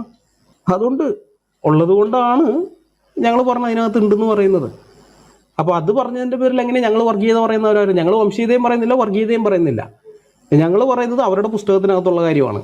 അത് ആ പുസ്തകത്തിനകത്തുള്ള കാര്യം ഞങ്ങൾ പറയുന്നതിൽ നിങ്ങൾക്ക് വിഷമമുണ്ടെങ്കിൽ ഞങ്ങൾക്കൊന്നും ചെയ്യാനില്ല. കാരണം ഇതൊക്കെ സഭാപിതാക്കന്മാർ മുതലേ ചെയ്തു വന്ന കാര്യമാണ്. നിങ്ങൾ എപ്പോഴെപ്പോഴും എടുത്ത് ഉദ്ധരിക്കാറുള്ള ജസ്റ്റിൻ മാർട്ടിർ മുതൽ ഇങ്ങോട്ടുള്ള എല്ലാവരും നോക്കിയാൽ ഇവരെല്ലാം ചെയ്തിട്ടുള്ള കാര്യമാണ്. അതാണ് ഞങ്ങളിവിടെ ചെയ്യുന്നത്. പിന്നെ ഈ ട്രൂത്ത് ഫൈറ്റേഴ്സ് മൂലം ഉണ്ടാകാൻ പോകുന്നത് കേരളത്തിലെ ബ്രദറുകാർക്കും ബന്ധക്കോസ്തുകാർക്കും അസ്തിത്വ പ്രശ്നമാണെന്ന് പറഞ്ഞു. ഈ എനിക്കത് മനസ്സിലായതേ ഇല്ല. എന്ത് അസ്തിത്വ പ്രശ്നം? ബ്രദറുകാർക്ക് അറിയാം ബ്രദറുകാർ ആരാണെന്ന്, ബന്ധക്കോസ്തുകാർക്ക് അറിയാം ബന്ധക്കോസ്തുകാർ ആരാണെന്ന്. അവർ ദൈവമക്കളാണെന്നുള്ള നല്ല ഉത്തമ ബോധത്തിൽ അവർ ജീവിക്കുന്നത്. ഞങ്ങൾ ദൈവത്തിൻ്റെ മക്കളാണ് എന്നുള്ള ബോധത്തിൽ, ആ ബോധത്തിൽ ജീവിക്കുന്ന ആർക്ക് എന്ത് അസ്തിത്വ പ്രശ്നം ഉണ്ടാവുമെന്ന് ഈ പറയുന്നത്? എനിക്ക് മനസ്സിലായില്ല. പിന്നെ അവസാനം പറഞ്ഞാണ് കോമഡി. ചെറുപ്പക്കാരുടെ ചോദ്യങ്ങൾക്ക് ഉത്തരം പറയാൻ പറ്റുന്നില്ല എന്ന് ക്രിസ്ത്യാനികൾക്ക്. അല്ല ഞാനൊന്ന് ചോദിക്കട്ടെ, ഈ ജിഹാദികളുടെ റൂമിൽ പോയിരുന്ന് അവരെ വെള്ളയടിക്കുന്നതിന് പകരം ഈ ചെറുപ്പക്കാരുടെ ചോദ്യങ്ങൾ എന്തൊക്കെയാണെന്ന് മനസ്സിലാക്കി അതിനുള്ള ഉത്തരം കൊടുക്കുന്ന റൂമുകൾ ഇട്ടൂടെ? അതല്ലേ ഇതിനേക്കാളും മാന്യമായിട്ടുള്ള കാര്യം?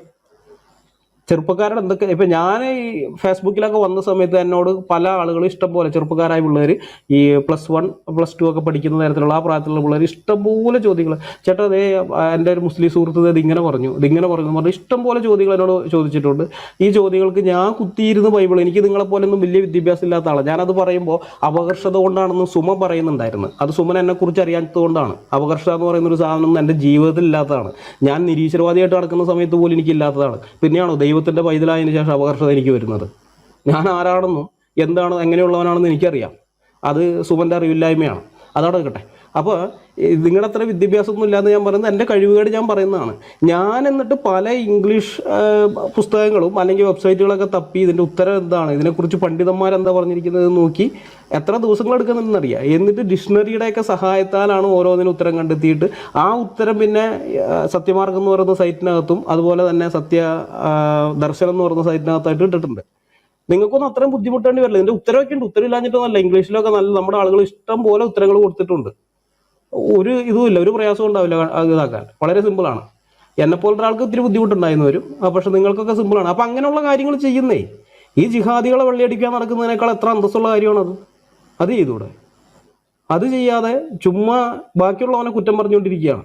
വർഗീയത എന്ന് പറഞ്ഞിട്ട് എന്ത് വർഗീയത പറയുന്ന, എന്ത് വംശീയത പറയുന്ന? ഇതൊക്കെ ഇങ്ങനെ പോയി കഴിഞ്ഞാൽ കാലക്രമേണ വർഗീയ ധ്രുവീകരണത്തിൽ നയിക്കുന്നു.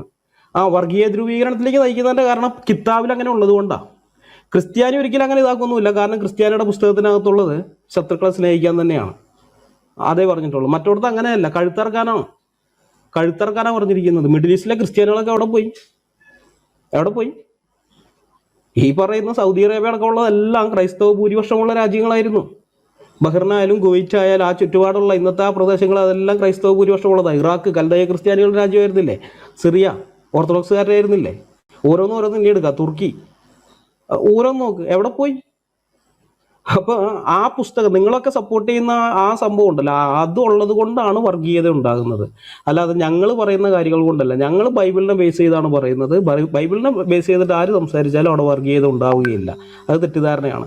ഇത്രയൊക്കെയാണ് എനിക്കിപ്പോൾ ഒന്നാമത്തെ ഘട്ടമായിട്ട് അലം പറഞ്ഞതിനുള്ള മറുപടിയായി പറയാനുള്ളത്. ഓക്കെ, താങ്ക് യു അനിൽച്ച. അനിൽക്കോട് പാസ്റ്റിന് എന്തെങ്കിലും ആഡ് ചെയ്യാനുണ്ടെങ്കിൽ ആഡ് ചെയ്യാം. അതിനുശേഷം അലം ബ്രദറിന്റെ ടൈമാണ്. അനിൽക്കോട് പാസ്റ്റ് റെഫറൻസ് വായിക്കണ്ടേ? റെഫറൻസ് വായിച്ചോ? വായിച്ചു ഒന്ന് വായിച്ചോ ബ്രദറെ, വായിച്ചു. ഓക്കെ. വായിച്ചു.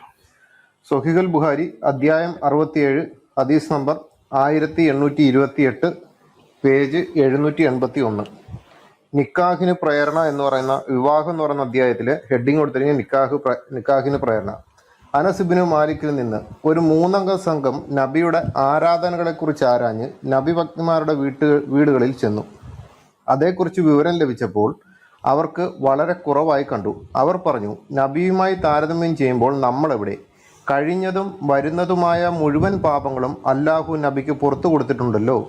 അവരിൽ ഒരാൾ പറഞ്ഞു, ഞാൻ ഇനി എന്നും രാത്രി മുഴുവൻ നിസ്കരിക്കും. മറ്റൊരാൾ പറഞ്ഞു, ഞാൻ ഇനി എക്കാലവും നോമ്പ് അനുഷ്ഠിക്കും, ഒഴിവാക്കുകയില്ല. മറ്റൊരാൾ പറഞ്ഞു, ഞാൻ സ്ത്രീകളിൽ നിന്ന് ഒഴിഞ്ഞു നിൽക്കും, ഒരിക്കലും വിവാഹം ചെയ്യില്ല. അപ്പോൾ റസൂൽ വന്നു അവിടുന്ന് ചോദിച്ചു, നിങ്ങളാണോ ഇന്നയെല്ലാം പറഞ്ഞത്? അറിയുക, അള്ളാഹു ആണ്, തീർച്ചയായും നിങ്ങളെക്കാൾ അള്ളാഹുവിനെ ഭയക്കുന്നവനും സൂക്ഷിക്കുന്നവനുമാണ് ഞാൻ. എന്നാൽ ഞാൻ നോമ്പ് അനുഷ്ഠിക്കാതിരിക്കുകയും ചെയ്യുന്നു, ഞാൻ നിസ്കരിക്കുകയും ഉറങ്ങുകയും ചെയ്യുന്നു, ഞാൻ സ്ത്രീകളെ വിവാഹം ചെയ്യുന്നു. എൻ്റെ ചര്യയെ തിരസ്കരിക്കുന്നവൻ എന്നിൽപ്പെട്ടവനല്ല. സൊഹീഹുൽ ബുഖാരി അധ്യായം 67 ഹദീസ് number 1828 page 781. Okay, thank U. Anil pastor. Okay, thank U. ആദ്യം തന്നെ ഈ വളരെ പ്രയോജനപ്രദമായ ഒരു ചർച്ച എന്ന നിലയിൽ ചർച്ചയിൽ പങ്കെടുത്ത പ്രിയ അലൻ സാറ്, അനിൽകുമാർ അയ്യപ്പൻ ബ്രദറിനും ഞാൻ നന്ദി പറയാണ്. പ്രിയപ്പെട്ട അലൻ സാർ എൻ്റെ ചിരകാല സ്നേഹിതനാണ്. എന്നെക്കുറിച്ച് പറഞ്ഞ നല്ല വാക്കുകൾക്ക് നന്ദി. നന്നായി മോഡറേറ്റ് ചെയ്യുന്ന എബനും നന്ദി, ഈ ടീമിനും നന്ദി. ഞാൻ ചില നാളുകളായിട്ട് ആഗ്രഹിക്കുകയും പ്രാർത്ഥിക്കുകയൊക്കെ ചെയ്തുകൊണ്ടിരുന്ന ഒരു കാര്യമാണ്, നമുക്കിടയിൽ അഭിപ്രായ വ്യത്യാസങ്ങളോ ഭിന്നതകളോ ഉണ്ടെങ്കിൽ അവയ്ക്ക് ശാശ്വതമായ ഒരു പരിഹാരം ഉണ്ടാക്കേണ്ടതുണ്ട്. ഇത്തരം വിഷയങ്ങളിൽ നമുക്ക് ഉളവാകാവുന്ന ഒരു സ്വാഭാവികമായ ഈഗോ എന്നതിനപ്പുറത്തേക്ക് പ്രശ്നങ്ങൾക്ക് പുതിയ മാനങ്ങൾ ഉണ്ടാകാതെയും അതിനെ ഏതെങ്കിലും നിലയിൽ ഏറ്റവും രമ്യമായ വിധത്തിൽ തത്വചിന്താപരമായ പരിഹാരം, അതാണ് നല്ലത്. അത് തന്നെ കണ്ടെത്തേണ്ടതുണ്ട്. ഐഡിയോളജിക്കലി തന്നെ ഉള്ള ഒരു പരിഹാരം. ഇവിടെ പറഞ്ഞ കാര്യങ്ങൾ, രണ്ടുപേരും പറഞ്ഞ കാര്യങ്ങൾ ഞാൻ ശ്രദ്ധിച്ചു. ഇനി എൻ്റെ ഒരു അഭിപ്രായം ഇതിൽ പറയാനുള്ളത്, ആദ്യം തന്നെ അലൻ സാറ് ചില വാദഗതികൾ പറഞ്ഞത്, ഈ ഒരു മതത്തിന്റെ പ്രചാരകനെയോ സ്ഥാപകനെയോ ഭോഗാസക്തിയുള്ള ഒരാളായി കരുതുന്നു. അതുപോലെ തന്നെ അവരുടെ അനുഗാമികളെ ഹൂറിമാരെ ആഗ്രഹിച്ച് ജീവിക്കുന്ന ആളുകളായിട്ട് കരുതുന്നു. പിന്നെ സ്ത്രീലമ്പടൻ, അതാണ്ടെല്ലാം സെയിമായി വരുന്ന കഥകളാണ്, സംഭവങ്ങളാണ്. അത് ആ പറഞ്ഞത് വസ്തുതയുമാണ്. അങ്ങനെ ഒരു വിമർശനം ശക്തമായിട്ട് ക്രൈസ്തവ പക്ഷത്തു നിന്ന് ഉണ്ടാകുന്നുണ്ട്. ഞങ്ങള് ഇക്കാര്യത്തിൽ എടുത്തിട്ടുള്ള ഒരു പൊതു നിലപാട് ഏതാണ്ട് ഒരുപോലെയൊക്കെ തന്നെയാണ്. അനിൽകുമാർ അയ്യപ്പൻ പറയുന്നതാണെങ്കിലും ഞാനാണെങ്കിലും ഈ മുഹമ്മദിനെ പറ്റിയും ഇസ്ലാമിനെ പറ്റിയുള്ള കറന്റ് ആയിട്ടുള്ള കാഴ്ചപ്പാടുകൾ സെയിമാണ്. അത് ഒന്നുകൂടെ വ്യക്തമാക്കിയാൽ, ഈ എൻ്റെ എളിയ പഠനത്തിൽ എനിക്ക് ഈ വിഷയത്തിൽ വലിയ പഠനം ഇല്ല സത്യം പറഞ്ഞ. അപ്പോ എങ്കിലും ഉള്ള എൻ്റെ പശ്ചാത്തലം അലൻ സാറിന് അറിയാം എന്ന് തോന്നുന്നു ഏകദേശം. അതവിടെ നിൽക്കട്ടെ. അപ്പോ ഈ ഒരു വിഷയത്തിൽ നമുക്ക് അനവധി രാഷ്ട്രീയ ചിന്തകന്മാരും സാമൂഹിക പരിഷ്കർത്താക്കളും ഓഷോ അടക്കമുള്ള ആളുകൾ, ഈ ഓഷോയിൽ പോലും നമുക്കൊരു ക്വാളിറ്റി കണ്ടെത്താൻ സാധിക്കും, എന്തെങ്കിലും ഒരു ക്വാളിറ്റി. അപ്പൊ ഈ മുഹമ്മദിനെ പറ്റി എത്ര പഠിച്ചിട്ടും ഒരു ക്വാളിറ്റി കണ്ടെത്താൻ പറ്റുന്നില്ല. ഇത് മുഹമ്മദ് ഈസയോട് ഞാൻ വർഷങ്ങൾക്കപ്പുറത്ത് ചോദിച്ചാണ്. ഇവിടെയുള്ള സിജോ ബ്രദർ അടക്കം ഞാനും കൂടെ ചെന്നിട്ട് അദ്ദേഹത്തിന്റെ ലാബിലിരുന്ന് മണിക്കൂറുകൾ സംസാരിച്ച വഴിക്ക് ചോദ്യമാണ്. ഇതെല്ലാം കൊള്ളാം, നിങ്ങൾക്ക് തൃത്വം മനസ്സിലായില്ല, നിങ്ങളൊരു പുതിയ വഴി തിരഞ്ഞെടുത്തു. അപ്പൊ ഇതിൽ എന്തായിരുന്നു അതിലുള്ള ശ്രേഷ്ഠത? അപ്പൊ പുള്ളി പറഞ്ഞു, ഞാൻ ഇസ്ലാമിനെ പറ്റി എനിക്ക് പഠനമില്ല. അപ്പൊ തൻ്റെ ആ ഫോളോവറെ പറ്റി, അല്ലെങ്കിൽ തൻ്റെ ആ നേതാവിനെ പറ്റി, ഫോളോവർ അല്ലല്ലോ, തൻ്റെ ആ ലീഡറെ പറ്റി ഒരു നല്ല വാക്ക് പറയാൻ ഉള്ള പ്രാഥമിക ജ്ഞാനം ഉണ്ടാവുക എന്നത് ഒരു ഫോളോവറുടെ ഏറ്റവും വലിയ ക്വാളിറ്റി ആയിരിക്കണം, ഏറ്റവും വലിയ കഴിവായിരിക്കണം. അത് ഓഷോയുടെ അനുഗാമികൾക്ക് പോലും പറയാനുണ്ട്. അങ്ങനെ ഏതൊരാളെ എടുത്താലും അവർ അനുഗാമികൾക്ക് പ്രശംസാർഹമായി ചിലത് പറയാനുണ്ട്. ഇവർക്ക് അങ്ങനെ പറയത്തക്ക വിധത്തിലൊരു കാരണം മുഹമ്മദിൽ നിന്നുണ്ടാകുന്നില്ല. അതാണ് എൻ്റെ ഒന്നാമത്തെ അപവാദം. അപ്പൊ നമ്മൾ ഇനിയും അതൊക്കെ പോട്ടെ, നമുക്കൊരു പഴയ കാലഘട്ടത്തിന്റെ നടന്ന സംഭവങ്ങളോ ഒക്കെ ആയിട്ട് തള്ളിക്കളയാം. ആ തള്ളിക്കളയലിനാണ് അലൻസാറാണെങ്കിലും മറ്റ് സംസാരിക്കുന്ന അക്ബർ സാഹിബ് ആണെങ്കിലും എല്ലാവരും വന്ന് പറയുന്നത് മുഹമ്മദിന് നമ്മളൊരു മാപ്പ് കൊടുക്കണം. അതിന്റെ കാരണം ഇത് 6-ാം നൂറ്റാണ്ടിലെ സംഭവമാണ്. അതിന് നമ്മൾ റെഡിയാണ്. എന്ത് പ്രശ്നം? മുഹമ്മദിന് 6-ാം നൂറ്റാണ്ടിൽ അങ്ങനെ ഒരു പിഴവ് സംഭവിച്ചെങ്കിൽ പോട്ടെ, അത് ചർച്ച ചെയ്യേണ്ട കാര്യമില്ല. പക്ഷെ പ്രശ്നം അവിടെയല്ല. അത് ഞാൻ എല്ലാ സുഹൃത്തുക്കളോടും പറയുന്നു. ക്രിസ്ത്യൻ അപ്പോളജിസ്റ്റുകൾ മുഹമ്മദിനെ വിമർശിക്കുന്നത് അദ്ദേഹത്തിന്റെ ബഹുഭാര്യത്വ നിമിത്തം അല്ല, അദ്ദേഹം പ്രായത്തിൽ വ്യത്യസ്തമായ ഒരു കുട്ടിയെ കല്യാണം കഴിച്ചത് സംബന്ധിച്ചല്ല, അദ്ദേഹം യുദ്ധം ചെയ്തത് സംബന്ധിച്ചും അല്ല, അദ്ദേഹത്തിന്റെ ക്ലെയിമുകൾ സംബന്ധിച്ചും അല്ല. ഇതൊക്കെ വിമർശനം ഉണ്ടില്ലെന്നല്ല. ഞങ്ങൾ ഏറ്റവും ഗൗരവമായി പറയുന്നത് ഇങ്ങനെ ഒരു മനുഷ്യനെ, അല്ലെ ഡിബേറ്റിന്റെ ഒരു സാധ്യത ഉടലെടുക്കുന്നത്, ഇങ്ങനെ ഒരു മനുഷ്യനെ ക്രിസ്ത്യാനിറ്റിയുടെ മുമ്പിൽ ദാവാ പ്രഭാഷകർ അവതരിപ്പിക്കുന്നത് ഒരു വലിയ ആദർശശാലിയായിട്ടും ലോകം കണ്ടതിൽ ഏറ്റവും വലിയ മനുഷ്യനായിട്ടും യേശു ക്രിസ്തുവിനേക്കാൾ ശ്രേഷ്ഠനായ ഒരു വ്യക്തിത്വമായിട്ടും അങ്ങനെ വിശ്വസിക്കുന്നതിന് ഞങ്ങൾക്ക് യാതൊരു ബുദ്ധിമുട്ടില്ല. ഇങ്ങനെ അവതരിപ്പിക്കപ്പെടുന്നു. അപ്പോൾ അത് നേരോ? അത് പഠിക്കേണ്ടേ? അതല്ലേ യുക്തി. ആ യുക്തി ഉപയോഗിച്ച് പഠിച്ചിട്ട് സാമാന്യമായി ചിന്തിക്കുന്ന ഒരാൾക്ക് ഇവരുടെ ക്ലെയിമും മുഹമ്മദിന്റെ ക്യാരക്ടറും തമ്മിൽ ഒരു വിധത്തിലും പൊരുത്തപ്പെടുന്നില്ല. ഒരിടത്തും നമുക്കൊരു സന്ധിയില്ല. അത് ഇനി നമ്മുടെ വായനയുടെ പ്രശ്നമാണോ? അങ്ങനെ ആണെങ്കിൽ ഈ ഹദീസുകൾ തെറ്റല്ലേ? ഖുറാൻ മാറ്റിവെക്കാം. ഹദീസുകൾ തെറ്റല്ലേ? ഖുറാനിൽ അപകടമുണ്ട്, പക്ഷെ അതങ്ങോട്ട് തൽക്കാലം മാറ്റിവെച്ചോ. അപ്പോൾ ഹദീസുകൾ നോക്കാം, സീറകൾ നോക്കാം, തഫ്സീറുകൾ നോക്കാം. ഇതെവിടെ നോക്കിയാലും ഇവർ പറയുന്ന ഒരാദർശവും മുഹമ്മദിൽ ഇല്ല. പിന്നെ പറയുന്ന കാര്യങ്ങളാകട്ടെ, ഇപ്പൊ നമ്മളെ ഇവരെ സപ്പോർട്ട് ചെയ്യുന്ന, അല്ലെങ്കിൽ അലൻസാറിനെ പോലെയോ അദ്ദേഹത്തിൽ നിന്ന് വ്യത്യസ്തമായോ സപ്പോർട്ട് ചെയ്യുന്ന ആളുകൾ, അത് അവരെ സംബന്ധിച്ച് വലിയ സന്തോഷമാണ് അങ്ങനെ ഒരാളെ കിട്ടുക. എക്സാമ്പിൾ, നിങ്ങളൊരു മുസ്ലിമുമായിട്ട് സംസാരിച്ചാൽ എന്താണ് മുഹമ്മദിന്റെ യോഗ്യത? അപ്പോഴേ മൈക്കിൾ എച്ച് ഹാർട്ടാണ് വരുന്നത്. മൈക്കിൾ എച്ച് ഹാർട്ട്, അല്ലെങ്കിൽ DGP അലക്സാണ്ടർ ജേക്കബ്, അലൻസാറ്, മുമ്പേ പറഞ്ഞ കുറെ സുഹൃത്തുക്കളുടെ പേരാണ് വരുന്നത്. ബൈബിൾ സ്കോളേഴ്സ് ഇങ്ങനെ പറയുന്നു. ഇതെല്ലാം അടുത്ത വേണ്ടത് ഇവരുടെ ദൈവത്തെ പറ്റി, അല്ലെ ദൈവത്തിന്റെ പ്രതിപുരുഷനെ പറ്റി ആവേശത്തോടെ പറയേണ്ടത് അവരാണ്. അലക്സാണ്ടർ ജേക്കബ് പറഞ്ഞു, ഇങ്ങനെ പറഞ്ഞു, അത് വളരെ നല്ല കാര്യങ്ങളാണ് പറഞ്ഞേക്കുന്നത്, നിങ്ങൾ കൂടി അതങ്ങ് പറഞ്ഞാൽ എന്താ? ഇതാ ചോദ്യം. ഞങ്ങൾക്ക് അങ്ങനെ പറയാൻ പറ്റുന്നില്ല. ഏതളവിലാണ് പറയേണ്ടത്? ഒന്നിൽ ഈ അലക്സാണ്ടർ ജേക്കബ് ഇത് വായിച്ചിട്ടില്ല, പഠിച്ചിട്ടില്ല, അല്ലെങ്കിൽ അവർക്ക് ഇവരെ രക്ഷിക്കാൻ വേണ്ടി ഒന്നുകിൽ ഇവർ നുണ പറയുന്നു, അല്ലെങ്കിൽ ഇവരോടൊരു സോഫ്റ്റ് കോർണർ തോന്നുന്നു. ആ സോഫ്റ്റ് കോർണറും ഞങ്ങൾ അംഗീകരിക്കാം. കാരണം അത്രമാത്രം ഇസ്ലാം പ്രതിരോധത്തിലെത്തുമ്പോൾ രക്ഷിക്കാനും ഞങ്ങളുടെ സഹോദരന്മാരാണുള്ളത് എന്നതിൽ അഭിമാനമുണ്ട്. കാരണം ഇസ്ലാമിന് ഇത്രയും വലിയ പ്രതിസന്ധി വരുമ്പോൾ അവിടുന്ന് ഒരു സ്കോളർ ഇല്ല പറയാൻ. വെല്ലുവിളി ഇങ്ങനെയല്ല. വെല്ലുവിളിക്ക് നാക്കിന് ഭയങ്കര നീളമാണ്. ഇസ്ലാം വെല്ലുവിളിക്കുന്നു, ഇസ്ലാം ഭയങ്കര സംഭവമാണ്. അലൻസാറിന് ഈ ചുങ്കപ്പാറയിലെ വിവാദ വിഷയം അറിയാമെന്നാണ് ഞാൻ പ്രതീക്ഷിക്കുന്നത്. ചിൻവാദ് പാലം, ഇവിടെ മുതലാണ് ഞാൻ ഇവരെ ശ്രദ്ധിച്ചു തുടങ്ങിയത്. ഈ ചിൻവാദ് പാലം എന്ന കാര്യമായൊരു നിലവാരമില്ലാത്ത, ഇന്ന് ക്ലബ് ഹൗസുകളിലൊക്കെ അടിക്കുന്ന ആ അടിയുടെ ആഘാതം വെച്ച് നോക്കുമ്പോൾ LKG ലെവൽ പോലും ഇല്ലാത്ത ഒരു പുസ്തകം. ആ പുസ്തകം എഴുതിയ ആൾ മരിച്ചു, കയ്യിലിരുന്നവരെ പിടിച്ചകത്തിട്ടു, ആംബുലൻസ് തടഞ്ഞു നിർത്തി അടിച്ചു. ഇത്രയും കിരാത സംഭവങ്ങൾ ഉണ്ടായി. അപ്പോ അന്ന് MM അക്ബറും അബ്ദുൽ നാസർ മദിനെയൊക്കെ ഒട്ടിക്കുന്ന പോസ്റ്റർ ഇസ്ലാം വെല്ലുവിളിക്കുന്നതായിരുന്നു. എന്തിന് വെല്ലുവിളിക്കണം? ആരോട് വെല്ലുവിളിക്കണം? അതിനെന്ത് സ്റ്റഫാണ് അവരുടെ കയ്യിലുള്ളത്? ഇതായിരുന്നു ചോദ്യം. അപ്പോൾ ഇവരുണ്ടാക്കിയെടുത്ത ഒരു പശ്ചാത്തലത്തെ നമ്മൾ കണ്ടിട്ട് അവരുടെ ഇരവാദത്തിൽ അവർ പറഞ്ഞത് ഞങ്ങളെ കളിയാക്കുന്നു, മുഹമ്മദിനെ തെറി പറയുന്നു. ഈ ഇരവാദത്തിൽ നമ്മുടെ സുഹൃത്തുക്കൾ കുരുങ്ങിപ്പോയത് നിരാശാജനകമാണ്. കാരണം അവർ ഇരവാദം അർഹിക്കുന്നില്ല. ഇരവാദം അർഹിക്കുന്നെങ്കിൽ വിശേഷിച്ച് സംഘപരിവാറിന്റെ ആധിപത്യം നിലനിൽക്കുന്ന ഒരു രാജ്യത്തില്, സംഘപരിവാർ അഴിഞ്ഞാടുന്ന ഒരു കാലഘട്ടത്തില് ഇസ്ലാമ്യരും അതുപോലെ ക്രൈസ്തവരും ഒന്നടങ്കം പീഡിപ്പിക്കപ്പെടുന്നുണ്ട്. അവിടെ ഒരു കാര്യം കൂടെ ഞാൻ എന്നോട് ചോദിക്കുന്നതുകൊണ്ട് പറയും. ഈ സംഘപരിവാറിനെ നേരിടാൻ ഒരു വഴി എന്റെ പക്കലുണ്ട്. അത് ബാലറ്റാണ്. ഇപ്പൊ കഴിവുള്ള ഒരു ഒരു ഭരണകൂടം വന്നാല് സംഘപരിവാറിന്റെ ആ അതിര് വിട്ട പരിപാടി നിർത്താം, നിർത്തിയില്ലെങ്കിൽ കൂടി തടയിടാം. കാരണം എന്റെ കയ്യിൽ ബാലറ്റ് ഉണ്ട്. അതിനിപ്പുറത്ത് കോൺഗ്രസിന് ശേഷിയില്ല എന്നുള്ളൊരു പ്രതിസന്ധി നമ്മുടെ കയ്യിലുണ്ട്. പക്ഷേ ഇസ്ലാം ഉയർത്തുന്ന വെല്ലുവിളികളെ നേരിടാൻ ബാലറ്റ് പോരാ. ഒരിക്കലും ബാലറ്റ് കൊണ്ടൊന്നും അവരെ ലോകത്തൊന്നും ചെയ്യാൻ പറ്റില്ല. കാരണം അത്ര കാടന്മാരായിട്ട് അവർ ഈ രാജ്യസമാധാനം തകർക്കുന്നുണ്ട്. അതിനിടയ്ക്ക് ആ കഴിവില്ലാത്ത ഇടത്ത് അവർ കരയും.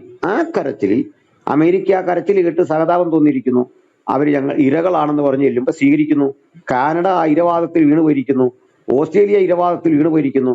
അപ്പൊ അതിൽ ഞാൻ അലൻ സാറിനെയോ ഈ അലക്സാണ്ടർ ജേക്കബിനെ കുറ്റം പറയില്ല. അത് ക്രൈസ്തവ സഹജമായൊരു വിട്ടുവീഴ്ചയാണ്. പക്ഷെങ്കിൽ അതിന് ഇവരെടുക്കുന്ന ആ അർഹത, അത് എന്താ പറയുക, സഹതാപം അവരർഹിക്കുന്നു. ഞാനും സമ്മതിക്കുന്നു. എനിക്കും മുസ്ലിം സഹോദരന്മാരുടെ അവസ്ഥയിൽ സഹതാപമുണ്ട്, തമാശല്ല, ഭയങ്കര സഹതാപമുണ്ട്. അവരിന്ന് അനുഭവിക്കുന്ന ദുരിതങ്ങൾ ഏതൊരു സംവാദ മേഖലയിലാണ്, അല്ലാതെ ഉള്ള കാര്യമല്ല. അല്ലാതെ നമ്മളെക്കാൾ അവർ ശക്തര് തന്നെയാണ്. അവർ സംവാദ മേഖലയിൽ മറുപടി പറയാൻ കഴിയാത്ത അവരുടെ പരിസ്ഥിതിയിൽ എനിക്ക് സഹതാപമുണ്ട്. പ്രത്യേകിച്ച് ഈ അഫ്സലും ഒക്കെ ചർച്ചയ്ക്കിടെ വരുമ്പോൾ അഫ്സല് ഇരുന്ന് ഉത്തരമില്ലാതെ വിഷമിച്ചൊരു കമന്റും ഒക്കെ താഴെ ഇട്ട് മാറുമ്പോൾ അത് കഷ്ടം എനിക്ക് തോന്നിയിട്ടുണ്ട്, പല ആവർത്തി തോന്നിയിട്ടുണ്ട്, ആത്മാർത്ഥമായിട്ട് പറയാ. പക്ഷേ ഇത് കഴിഞ്ഞ് ഈ രക്ഷ കിട്ടിക്കഴിയുമ്പോഴേക്ക് അവര് വേറൊരു രൂപത്തിലേക്ക് പെട്ടെന്നങ്ങാവുന്നു. അവരുടെ എന്തോ തടിമെടുക്കൊണ്ട് രക്ഷപ്പെട്ടു എന്ന രീതിയിലേക്ക് നമ്മുടെ വിട്ടുവീഴ്ചകളെ പോലും അവർ തെറ്റിദ്ധരിക്കുന്നു. അതാണ് കാര്യം. ഇനി ഈ മുഹമ്മദിനോടുള്ള ബന്ധത്തിലും ഖുറാനോടുള്ള ബന്ധത്തിലും ഇത്തരം വിമർശനങ്ങൾക്ക് നിലവാരമില്ല എന്നാണ് അലൻ സാർ കാണുന്നതെങ്കിൽ അതിലും ഒരു വസ്തുത പറയാം. അതായത് അനിൽകുമാർ ബ്രദർ പറയാത്ത ചില കാര്യങ്ങളാണ്. ഞാൻ നമ്മളുടെ തോമസ് അക്കിനാസിന്റെ വിമർശനങ്ങളിൽ തന്നെ ആരംഭിക്കാം. ഈ സുമ്മാ കോൺട്രാ ജെൻഡൈൽസ് ആണ് ഏറ്റവും ശക്തമായിട്ട് ഇതിനെ വിമർശിച്ചിട്ടുള്ള ഒരു 13ാം നൂറ്റാണ്ടിലെ കൃതി എന്ന് പറയുന്നത്. അതിൽ 3 പ്രധാന കാര്യങ്ങളാണ് മുഹമ്മദിനെതിരെ ചാർജ് ചെയ്യുന്നത്. ഒന്ന്, മുഹമ്മദ് ഈസ് ഇഗ്നോറൽ. 2, ബ്രൂട്ടീഷ് ആണ്. അടുത്തത് കാർണൽ മേൻ ആണ്. അർത്ഥം എല്ലാവർക്കും പിടികിട്ടി കാണും. മുഹമ്മദ് അജ്ഞനാണ്, മുഹമ്മദ് ക്രൂരനാണ്, മുഹമ്മദ് തികച്ചും ജഡീകനാണ്. 3 ശക്തമായ വാദം ഉന്നയിച്ച് 13ാം നൂറ്റാണ്ടിൽ രംഗത്ത് വന്നത് യുക്തിയും വിശ്വാസത്തെയും തമ്മിൽ സമന്വയിപ്പിച്ച് ഏറ്റവും അധികം ഈ എന്താ പറയുക തത്വചിന്താപരമായി ദൈവശാസ്ത്ര വിഷയങ്ങളെ വീക്ഷിച്ച സാക്ഷാൽ തോമസ് അക്വീനാസ് ആണ്. അപ്പൊ ഈ തോമസ് അക്വീനാസ് അക്കാലത്ത് ജീവിച്ചിരുന്ന പ്രധാനപ്പെട്ട മുസ്ലിം ഫിലോസഫേഴ്സിനെ ഒക്കെ നേരിട്ടിട്ട് യാതൊരു തരത്തിലും വിട്ടുവീഴ്ചയില്ലാതെ നന്നായിട്ട് അടിക്കുകയും ഇസ്ലാം വ്യാപിച്ചതിന്റെ കാര്യം പറഞ്ഞത് ഈ പലപ്പോഴും ഞങ്ങൾ പറയാറുണ്ട് വാളുകൊണ്ടാണ് വളർന്നത്. പക്ഷെ തോമസ് അക്വീനാസ് ഒരു പടി കൂടി കടന്നിട്ട് പറയാണ് വാളും സെക്സും ഈ 2 വാഗ്ദാനങ്ങളിലാണ് വളർന്നത്. അലൻ സാർ പറഞ്ഞത് കൂറിമാരുടെ കാര്യവും ശ്രീലമ്പടത്വവും നമ്മൾ എടുത്തു കാട്ടി യുവാക്കൾ ഇങ്ങനെ പോകുന്നു എന്ന് പറയുമ്പോൾ ഈ ശബ്ദം 13ാം നൂറ്റാണ്ടിൽ തന്നെ ജീവിച്ചിരുന്ന തോമസ് അക്വീനാസ് പറഞ്ഞിട്ടുണ്ടെന്നുള്ളതാണ് ശരി. അതുപോലെ തന്നെ ഇനി ഇസ്ലാമിക വശത്ത് നിന്ന് ഇന്ന് ജബ്ബാർ മാഷും ഒക്കെ ഉന്നയിക്കുന്നത് ഒരു വിമർശനം പോലുമല്ല.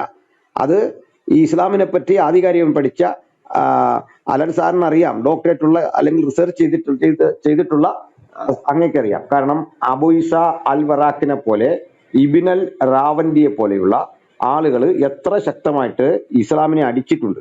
അപ്പോൾ അത് 9ാം നൂറ്റാണ്ടിൽ തന്നെ ഏറ്റവും ശക്തമായിട്ട് ഈ ഇന്ന് ജബ്ബാർ മാഷോ ജാമിദ ടീച്ചറോ ഒക്കെ ചോദിക്കുന്നതിന് അപ്പുറത്തേക്കുള്ള ചോദ്യങ്ങൾ വന്നിട്ടുണ്ട്. അപ്പോൾ ഇതൊരു പുതുമയൊന്നുമല്ല. ഈ കേരളത്തിൽ ഇപ്പോൾ നടക്കുന്ന ചർച്ചകളെ അല്ലെ മലയാളത്തിൽ നടക്കുന്ന ക്ലബ് ഹൗസ് ചർച്ചകളുടെ നിലവാരമാണ് പറയുന്നതെങ്കിൽ അത് ക്രിസ്ത്യൻ പ്രിൻസിന്റെ ചർച്ച കേട്ട് നോക്കണം, അല്ലെങ്കിൽ ഡേവിഡ് വുഡിന്റെ ചർച്ച കേട്ട് നോക്കണം. അതിൽ ക്രിസ്ത്യൻ പ്രിൻസ് ഏറ്റവും ശക്തമായൊരു ശൈലിയിൽ, ചിലപ്പോൾ എനിക്ക് പോലും ക്രിസ്ത്യൻ പ്രിൻസിന്റെ ആ ശൈലി ഒരു യോജിപ്പും തോന്നാതെ പോയിട്ടുണ്ട്. അങ്ങനെയുള്ള ചില ഘട്ടങ്ങളുണ്ട്. അതിൽ കുറെ കൂടി മിതത്വമാകാം, പക്വതയാകാമെന്ന് ക്രിസ്ത്യൻ പ്രിൻസിന്റെ ചർച്ച കണ്ടപ്പോൾ എനിക്ക് തോന്നിയിട്ടുണ്ട്. പക്ഷേ സ്റ്റഫിനോട് എനിക്ക് അതേ ഉയർത്തുന്ന ആശയങ്ങളോട് എനിക്ക് യാതൊരു അകൽച്ചയില്ല. അദ്ദേഹം വസ്തുതയാണ് പറയുന്നത്. ഒരു തരത്തിലും വിട്ടുവീഴ്ചയില്ലാത്ത ശൈലി സ്വീകരിക്കുന്നുണ്ട്. ഇത് ഇംഗ്ലീഷിൽ നടക്കുന്ന ചർച്ചകളിലും ഒക്കെ ഇതുണ്ട്. ഇനി തമിഴ്നാട്ടിലേക്ക് ചെന്നാൽ അവിടെ തമിഴ്നാടിന്റെ പ്രത്യേകത തകർന്ന് തിരിച്ച് ഇസ്ലാമിലേക്ക് പോയ ആളുകളെ തിരിച്ചു കൊണ്ടുവന്നിട്ടുണ്ട് ഇത്തരം ചർച്ചകൾ. അപ്പൊ ഞാൻ ഇത്രയും പറഞ്ഞത് ഇത് ഇവിടെ നടക്കുന്ന ഏതോ ഒരു പുതുമ പോലെ താഴെ ഇരിക്കുന്നവർക്കെങ്കിലും കുറഞ്ഞ വർഷം തോന്നരുത് എന്നുള്ള ഒരു അപേക്ഷയാണ് എനിക്ക് ഘട്ടത്തിൽ വെക്കാനുള്ളത്. പിന്നെ ഈ ഇസ്ലാം വിമർശിക്കപ്പെടുന്ന ഇടത്ത് എന്തിനാണ് ക്രിസ്ത്യൻ അപ്പോളജിസ്റ്റുകൾ ചെല്ലുന്നത് എന്ന ഒരു കാര്യത്തിന് ഞാനൊരു ഉത്തരം കണ്ടെത്തിയത് സഹതാപമായിരിക്കണം അവരോട്. എന്നാൽ ഇതിന്റെ മറുവശം കൂടി പറയാം. ഈ ഇസ്ലാമിക റൂമുകളിൽ ചർച്ചക്കെത്തുന്ന ആളുകൾ അവർക്കൊരു സഹതാപം പറഞ്ഞു കൊടുക്കുന്നതിനപ്പുറം അത് അവർ അർഹിക്കുന്നൊക്കെ ഉണ്ട്. അതിനെനിക്ക് ഒരു കുഴപ്പമില്ല. നാളുകളിലും ആ പോട്ട ബ്രദറെ അങ്ങനെ അല്ല. ഞാൻ ഓർക്കുന്നുണ്ട്, ഞാൻ മുജാഹിദ് ബാലുശ്ശേരിക്കെതിരെ ഒരു വീഡിയോ ഇട്ട സമയത്ത് ES തോമസ് സഹോദരനായ എൻ്റെ കൂടി സഹോദരനായ ES തോമസ് വന്ന് അനിൽക്കുടത്തോട്ടത്തിന് വേണ്ടി ഞാൻ മാപ്പിരക്കുന്നു എന്ന് പറഞ്ഞു. ഞാൻ പിറ്റേ ദിവസം ഞാനൊരു മാപ്പിടുമെന്ന് പറഞ്ഞിട്ട് ഭൂമിയുടെയൊക്കെ ഓരോ മാപ്പിട്ട് കൊടുത്തു. അപ്പോൾ പറഞ്ഞു വന്നത്, അങ്ങനെയൊക്കെ പറയുന്ന ആളുകളുണ്ട്, അതിനകത്ത് പ്രശ്നമൊന്നുമില്ല. കാരണം അവർ പോയിട്ട് അവരുടെ മനസ്സ് മുറിഞ്ഞെങ്കിൽ ഒരാൾ പോയി അവരെ ആശ്വസിപ്പിക്കാൻ തെറ്റല്ല. പക്ഷെ അവിടെ ചെന്നിട്ട് ഈ ക്രിസ്ത്യാനിറ്റിയെ കുറിച്ച് പറയുന്ന കാര്യങ്ങൾ എന്തിനാണ് സംസാരിക്കുന്നതിന് പിടികിട്ടുന്നില്ല. അതായത് ക്രിസ്ത്യാനിറ്റിയുടെ എന്തോ കുറവുണ്ടായിരുന്നു, ഇസ്ലാം അതിലും എന്തൊക്കെയോ ചില ശ്രേഷ്ഠകരമായ കാര്യങ്ങൾ ലോകത്തിന് കൊടുത്തു, ക്രിസ്ത്യാനിറ്റി അതിന്റെ മുമ്പിൽ അത്ര ശരിയായില്ല, ആ രൂപത്തിലൊക്കെ സംസാരിക്കുന്ന ചില ശബ്ദങ്ങളുടെ ക്ലിപ്പുകൾ എൻ്റെ കയ്യിൽ കിട്ടിയപ്പോഴാണ് അതും പ്രതിരോധിക്കേണ്ടതാണ് എന്നൊരു നിലയിലേക്ക് എത്തി. കാരണം അത് ഒരർത്ഥത്തിലും വകവെച്ചു കൊടുക്കാൻ പറ്റിയ ഒരു വാദമായി തോന്നുന്നില്ല. അതിന്റെ കാരണം ഒരളവിലും ചരിത്രത്തിന്റെ ഒരു കാലഘട്ടത്തിലും ക്രിസ്ത്യാനിറ്റിയുടെ മീതെ ആശയപരമായ ഒരു മേൽക്കോയ്മ നേടാൻ ഇസ്ലാമിന് സാധിച്ചിട്ടില്ല എന്നുള്ളതാണ് സത്യം. ഒരു ഘട്ടത്തിലും ഇല്ല. പിന്നെ ഇങ്ങനെ കേരളത്തിലോ അല്ലെങ്കിൽ മലയാളത്തിലൊക്കെ നടക്കുന്ന ചർച്ചകളിൽ പരിധി വിട്ട് ഈ ചർച്ചകൾ മുമ്പ് നടന്നിട്ടില്ല, അതിന് പോയിട്ടുമില്ല. അതിന്റെ കാരണം എന്താന്ന് വെച്ചാൽ ഇസ്ലാമിനെതിരെയുള്ള നീക്കങ്ങളിൽ ഉണ്ടാകാവുന്ന ഇഞ്ചുറി അല്ലെങ്കിൽ കാഷ്വാലിറ്റി അത് പ്രധാനമായിരുന്നു. അതിനെക്കുറിച്ചുള്ള മനുഷ്യന്റെ ഭയവും ഇസ്ലാമിലൂടെ ലഭിച്ചുകൊണ്ടിരിക്കുന്ന പൊളിറ്റിക്കലായ പരിരക്ഷ നിമിത്തം ക്രിസ്തീയ പക്ഷത്തു നിന്ന് ഇവരോട് എതിർക്കുന്ന ശൈലി ഉണ്ടായില്ല. അപ്പൊ ഇനി ഓർക്കേണ്ടത്, നമ്മളിപ്പോ സ്ത്രീ ലംബടനാണ് മുഹമ്മദ് എന്ന് പറയുന്നു, അല്ലെങ്കിൽ ആയിഷ വിവാഹം കൊണ്ടുവരുന്നു, ഇങ്ങനെയുള്ള വസ്തുതകൾ കൊണ്ടുവരുമ്പോൾ നമുക്കിത് പറഞ്ഞിട്ടൊന്നുമില്ല. ഞങ്ങൾ എന്തിനാ വെറുതെ ഇതും പറഞ്ഞുകൊണ്ടിരിക്കുന്നത്? മുമ്പേ ഒരാൾ പറഞ്ഞോളൂ, ഇത് തന്നെ കേട്ട് മടുത്തു, ഞങ്ങൾ ഏതാണ്ട് മടുത്തു സത്യം പറഞ്ഞാൽ. അപ്പോൾ ഇതിന്റെ പ്രോബ്ലം എന്താന്ന് വെച്ചാൽ ഇത് ഉണ്ടാക്കി വെച്ച അടിസ്ഥാനപരമായ കാരണങ്ങളുടെ സൂത്രധാരൻ മിസ്റ്റർ അക്ബറാണ്. മിസ്റ്റർ അക്ബറും മുഹമ്മദ് ഈസയുമാണ്. എത്രയോ പേര് മുമ്പ് അലൻസാർ സൂചിപ്പിച്ച പോലെ ഇസ്ലാമിലേക്ക് പോയിട്ടുണ്ട്, ഇസ്ലാമിൽ നിന്ന് എത്രയോ പേര് ഇങ്ങോട്ട് വന്നിട്ടുണ്ട്. ഇതുവല്ലവും പരിധി വിട്ടൊരു പ്രശ്നമായിട്ടുണ്ടോ? ഇല്ലല്ലോ. മറിച്ച് മുഹമ്മദ് ഈസയെ പോലുള്ള സഹോദരന്മാര് അവിടെ ചെന്ന ശേഷം അദ്ദേഹം ഒരു പുതിയ ലോകത്ത് പോയി എന്തൊക്കെയോ പുതിയ ഒരു വെളിപ്പാട് കണ്ടതുപോലെ, അല്ലെങ്കിൽ എന്തോ താൻ ഇതുവരെ കിട്ടാത്തൊരു സംഗതി കിട്ടിയതുപോലെ ക്രൈസ്തവർക്ക് നേരെ അദ്ദേഹം ചീറിയെടുക്കുന്നു, വാഗ്വാദങ്ങൾ കൊണ്ടുവരുന്നു, ട്രിനിറ്റിയെ വിമർശിക്കുന്നതൊന്നും കുഴപ്പമില്ല. ആ വിമർശിക്കാൻ ഉപയോഗിക്കുന്ന ശൈലി മോശമാകുന്നു. അന്യന്റെ ഭാര്യ ദാവീദിന്റെ കിടപ്പറയിൽ എന്നെഴുതിയ മനുഷ്യന് അങ്ങനെ അത് മതനിന്നേ ഇല്ല. അദ്ദേഹം എഴുതിയ ശരി തന്നെയാണെന്ന് വിശ്വസിക്കുന്ന ആൾക്കാരാണ് ഞങ്ങള്. കാരണം എന്താ? അന്യന്റെ ഭാര്യ ദാവീദിന്റെ കിടപ്പറയിലുണ്ട്. അത് പറയാൻ അക്ബർ സാഹിബിനുള്ള ആർജവത്തെ ചോദ്യം ചെയ്ത്. കാരണം അക്ബർ സാഹിബിന്റെ കൂടെ അതിലും വലിയൊരു പ്രതി നിൽക്കുന്നു, മനസ്സിലായിക്കോണം. ആ പ്രതിയെ കൂടെ നിർത്തി അത് മാനവരിൽ മഹോന്നതനാണെന്ന് പറഞ്ഞിട്ട് തെറ്റ് ചെയ്തിട്ട് കൺഫസ് ചെയ്ത ദാവീദിനെ വിമർശിക്കുന്നു. ഇതിനുള്ള ധാർമ്മിക അധികാരം ഇദ്ദേഹത്തിന് എവിടുന്ന് കിട്ടി? അതാണ് നമ്മുടെ ചോദ്യം. ഈ ചോദ്യത്തിന് ഇവരെ സഹായിക്കുന്ന നിങ്ങൾ എങ്ങും സംസാരിച്ച് കേട്ടിട്ടില്ല. ഇപ്പൊ ലോറൻസ് പാസ്റ്റർ ആണെങ്കിലും, ഞാൻ ലോറൻസ് പാസ്റ്ററെയും അലൻസാറിനെയും ഈ കൂടെ അറിയത്തുള്ളൂ, മറ്റേ എനിക്ക് ആ സഹോദരനെ പരിചയമില്ലെന്നല്ല, അങ്ങനെ ശ്രദ്ധിച്ചിട്ടില്ല. അപ്പൊ അവര് അതിന് മോശപ്പെട്ട ആൾക്കാരോ കഴിവില്ലാത്ത ആൾക്കാരോ ആണെന്നല്ല, അവര് എന്നെക്കാൾ വലിയ പണ്ഡിതന്മാരും അറിവുള്ള ആൾക്കാരും ഒക്കെ തന്നെയാണ്. ഞാൻ കേട്ടിട്ടില്ല, അതേ ഉള്ളൂ. അപ്പൊ ഇവര് പരിചിതരായതുകൊണ്ട് അതിനകത്ത് കാണുന്ന ഒരു പ്രശ്നത്തിന്റെ വിയോജിപ്പ് ഞാൻ പറഞ്ഞേ ഉള്ളൂ. അപ്പൊ അതിനകത്ത് ഇങ്ങനെ ഇവരെന്ത് ചെയ്തു? ഈ നാട്ടില് നമ്മുടെ മുമ്പിൽ ഇപ്പൊ ഉണ്ടാക്കിക്കൊണ്ടിരിക്കുന്ന ഈ അസ്വസ്ഥത, നീ അടുത്ത കേട്ടോ, നിങ്ങള് എങ്ങനെയാണ് ക്രിസ്ത്യാനിറ്റിക്കുള്ളിൽ നിന്നിട്ട് അവരെ കുറിച്ച് പറയുന്നത്? ഇതുപോലെ മുസ്ലിങ്ങൾക്കിടയിൽ നിന്ന് ഞങ്ങൾക്ക് അനുകൂലമായി പരസ്യമായി സംസാരിക്കുന്ന വീഡിയോകളുണ്ട്. അക്ബർ സാഹിബും കൂട്ടരും പോയാണ് ഈ മുഹമ്മദിന്റെ വില കളഞ്ഞത്, മുഹമ്മദിനെ നശിപ്പിച്ചത്, അല്ലെങ്കിൽ ഇസ്ലാമിനെ ജനങ്ങളുടെ മധ്യേ കരിവാരിത്തേക്കാൻ കാരണം ഇവരാണ് എന്ന് പറഞ്ഞിട്ടുള്ള വീഡിയോ ഇഷ്ടം പോലെ പുറത്തു വരുന്നു അവർക്കിടയിൽ നിന്ന്. അവർ ആഭ്യന്തര പ്രശ്നങ്ങൾ പലതും പുറത്തു വരുന്നു. അപ്പോൾ ഇത് പറഞ്ഞു വരുന്നത്, അടുത്തൊരു ചോദ്യം കൂടി അപ്പോൾ ഈ നമ്മുടെ പ്രിയപ്പെട്ട സഹോദരങ്ങൾ ഞങ്ങൾക്കെതിരെയൊക്കെ ഉയർത്തുന്നുണ്ട്. അത് വ്യക്തിപരമല്ല, അത് പൊതുവിൽ തന്നെ പറയേണ്ട കാര്യമാണ്. ഈ അനിൽ അയ്യപ്പൻ ആരാണ് ക്രിസ്ത്യാനിറ്റിയെ പ്രതികരിക്കാൻ? അല്ലെ അനിൽ കൊടുത്തോട്ടോ ആരാണ്? സത്യം തുറന്നു പറയല്ലോ, ഞങ്ങൾക്ക് എൻ്റെ ഒരു ക്രിസ്ത്യാനിറ്റിയെ പ്രതികരിക്കാനുള്ള യാതൊരു അപ്പോയിന്റ്മെന്റും ഇല്ല, യാതൊരു തരത്തിലുള്ള അതോറിറ്റി ഇല്ല. എൻ്റെ ഒരു ക്രിസ്ത്യാനിറ്റിയുടെ റെപ്പല്ല നമ്മൾ, ഒരിക്കലും അങ്ങനെയില്ല. മറിച്ച് ബോധ്യങ്ങളെ ആധാരമാക്കിക്കൊണ്ട്, നമുക്ക് ബോധ്യപ്പെടുന്ന കാര്യങ്ങളെ ആധാരമാക്കിയാണ് ആ കാര്യങ്ങൾ സംസാരിക്കുന്നത്. അപ്പോ മാത്രമല്ല ഇനി മറുവശം, അതിന്റെ നേരെ ഓപ്പോസിറ്റ്, ഇവിടെ കേട്ടിരിക്കുന്ന ഏതൊരാൾക്കും എൻ്റെ ക്രിസ്ത്യാനിറ്റിയെ പ്രതിനിധീകരിക്കുകയും ചെയ്യാം. അതെങ്ങനെയാണെന്ന് വെച്ചാൽ, ഈ ക്രൈസ്തവ വിശ്വാസത്തിന്റെ പൊതു വിഷയങ്ങളിൽ അതിന്റെ അടിസ്ഥാന തത്വങ്ങളോട് ഒപ്പം നിന്നുകൊണ്ട് സംസാരിക്കുമ്പോൾ നിങ്ങൾ എൻ്റെ ക്രിസ്ത്യാനിറ്റിയുടെ ഭാഗം തന്നെയാണ്. നിങ്ങൾക്ക് അതോറിറ്റി അവിടെ ഇല്ലായിരിക്കാം, പക്ഷെ നിങ്ങൾ അതിന്റെ ഭാഗമായി സംസാരിക്കുമ്പോൾ അത് ഞങ്ങളുടെ അഭിപ്രായം അല്ല എന്ന് പറഞ്ഞ് ആരും വരുന്നില്ല. ഇപ്പൊ ഞാൻ ഈ 2 ദിവസങ്ങള് ബഹുമാനപ്പെട്ട പാമ്പ്ലാനി ബിഷപ്പിന്റെ അധീനതയിലുള്ള 2 ശക്തമായ ഇടവകളിൽ 1500 പേരുള്ള കത്തോലിക്ക ഇടവകയിലാണ് ക്ലാസ് എടുക്കുന്നത്. എൻ്റെ കൂടെ ഉള്ളത് അഡ്വക്കേറ്റ് ജസ്റ്റിൻ പള്ളിവാതുക്കലാണ്. തൊട്ടടുത്ത കട്ടിലെ ഇപ്പോൾ അദ്ദേഹം കിടന്ന് ഉറങ്ങുന്നുണ്ട്. അപ്പൊ കുറെ നേരം അദ്ദേഹം ഇതേ ക്ലബ് ഹൗസിൽ നിന്ന് ചർച്ച ചെയ്തിട്ടാണ് അങ്ങോട്ട് പോയത്, മറ്റേ IBച്ചിലായിരുന്നു. അപ്പൊ ഞങ്ങൾ ഒരുമിച്ച് ഈ ലൗകികാതിൽ അകപ്പെട്ടു പോയ കുറെ പെൺകുട്ടികൾക്ക് ക്ലാസ് കൊടുത്തും ഒക്കെ തിരിച്ചു കൊണ്ടുവരികയാണ്. അതിന്റെ ചില പ്രോഗ്രാമുകൾ നടക്കുകയാണ്. അപ്പോ ഞാൻ പറഞ്ഞു വന്നത്, ഞാൻ ബന്ധക്കോസ്താണ് എന്ന് ഈ ബഹുമാനായ പാമ്പ്ലാനി ബിഷപ്പിന് അറിയാം, അല്ലെങ്കിൽ മറ്റു പലർക്കും അറിയാം, അല്ലെങ്കിൽ ഇവിടെയുള്ള പുരോഹിതന്മാർക്കറിയാം. പക്ഷെ ഞാൻ എൻ്റെ ക്രിസ്ത്യാനിറ്റി റപ്പാന്ന് അവരും പറയുന്നില്ല, ഞാനും പറയില്ല, ഈ ക്ലെയിം ഇല്ല. പക്ഷെ അതിന്റെ വിഷയം ഞാൻ സംസാരിക്കുന്നത് ഇപ്പോൾ ഇസ്ലാം ഉയർത്തുന്ന വെല്ലുവിളികൾക്കെതിരെ ആയതുകൊണ്ട് എൻ്റെ ശബ്ദം പൊതുവിൽ അനേകം പ്രിയപ്പെട്ടവരുടെ ശബ്ദത്തിനൊപ്പം എൻ്റെയും ഒരു ശബ്ദമായി മാറുന്നു എന്നുള്ള ഒരു വസ്തുതയുള്ളൂ. ഇനി അതല്ല, ഈ സംസാരിക്കുന്ന ചില സുഹൃത്തുക്കൾ ഓരോ റൂമിൽ ചെന്നിട്ട് പറയുന്നത്, ഇവരാരാണ് ക്രിസ്ത്യാനിറ്റിയെ പ്രതികരിക്കാൻ? ഇങ്ങനെ ചോദിക്കുമ്പോൾ ഒരു ചോദ്യം, നിങ്ങൾ ഒക്കെ പറയുന്നൊരു കാര്യമുണ്ട്, ഇങ്ങനെ അല്ല സുവിശേഷം പറയേണ്ടത്, അതിൻ്റെ ഒരു ഭാഷയുണ്ട്, അതിൻ്റെ ഒരു ശൈലിയുണ്ട്, അതിന് ഇവരെ സ്വീകരിക്കേണ്ട രീതിയുണ്ട്, ഇങ്ങനെയൊക്കെ പറയുന്ന മിതവാദികൾ എന്നുള്ള രീതി സംസാരിക്കുന്നുണ്ട്. ഈ മിതവാദം എന്തുകൊണ്ട് നിങ്ങൾ ഈ പറയുന്ന പോലെ പ്രബലമായ ഒരു ക്രിസ്ത്യാനിറ്റിയും ഏറ്റെടുക്കുന്നില്ല? നിങ്ങളുടെ വാദത്തിന്റെ പിന്നിൽ ആരും വരുന്നില്ല. അതെന്താ പഠിക്കാത്ത? ആ ഭാഗം കൂടെ എന്താ നിങ്ങൾ സ്വയം പരിശോധിക്കാത്ത? ഉദാഹരണം, ഈ നിങ്ങൾ പറയുന്ന ഈ വാദം കേൾക്കാൻ നിങ്ങൾ പറയുന്നതിലാണല്ലോ ശരി, ഈ ശൈലി അല്ലല്ലോ ശരി, അഗ്രസീവ് ആകുന്നതല്ലല്ലോ ശരി, മറിച്ച് ഇതാണല്ലോ ശരി, അതിലാണല്ലോ ശരി എന്ന് പറഞ്ഞ് എത്ര പേർ വരുന്നു, എത്ര പേർ അതിനെ പിന്തുണയ്ക്കുന്നു എന്ന് തിരിഞ്ഞു നോക്കുന്നില്ല. അവിടെയാണ് നിങ്ങൾ പറയുന്നതിനേക്കാൾ, അല്ലാതെ മൊത്തത്തിലുള്ളതല്ല പറയുന്നത്, നിങ്ങളെ അപേക്ഷിച്ച് ഒരളവ് കൂടി വ്യത്യസ്ത സഭകളിലുള്ള ആളുകൾ ഞങ്ങൾ പറയുന്നത് ആവശ്യമാണെന്നും അത് പറയേണ്ടത് കാലഘട്ടത്തിന്റെ അനിവാര്യതയാണെന്നും ചിന്തിക്കുന്നു. അത് ഞങ്ങൾക്കൊരു പ്രചോദനമാകുന്നു. ഇതാണ് ഇക്കാര്യത്തിൽ കൂട്ടായിട്ട് എനിക്ക് പറയാനുള്ളത്. ഏതായാലും ഒരു ഭാഗം കൂടെ എൻ്റെ മറുവശം പറഞ്ഞ് ഞാൻ നിർത്താം. ഈ മുഹമ്മദ് എന്ന മനുഷ്യൻ വിമർശിക്കപ്പെടേണ്ട ആൾ തന്നെയാണ് എന്ന് ഞാൻ കരുതുന്നു. അദ്ദേഹം ഒരു സോഫ്റ്റ് കൊണ്ടും അർഹിക്കുന്നില്ല.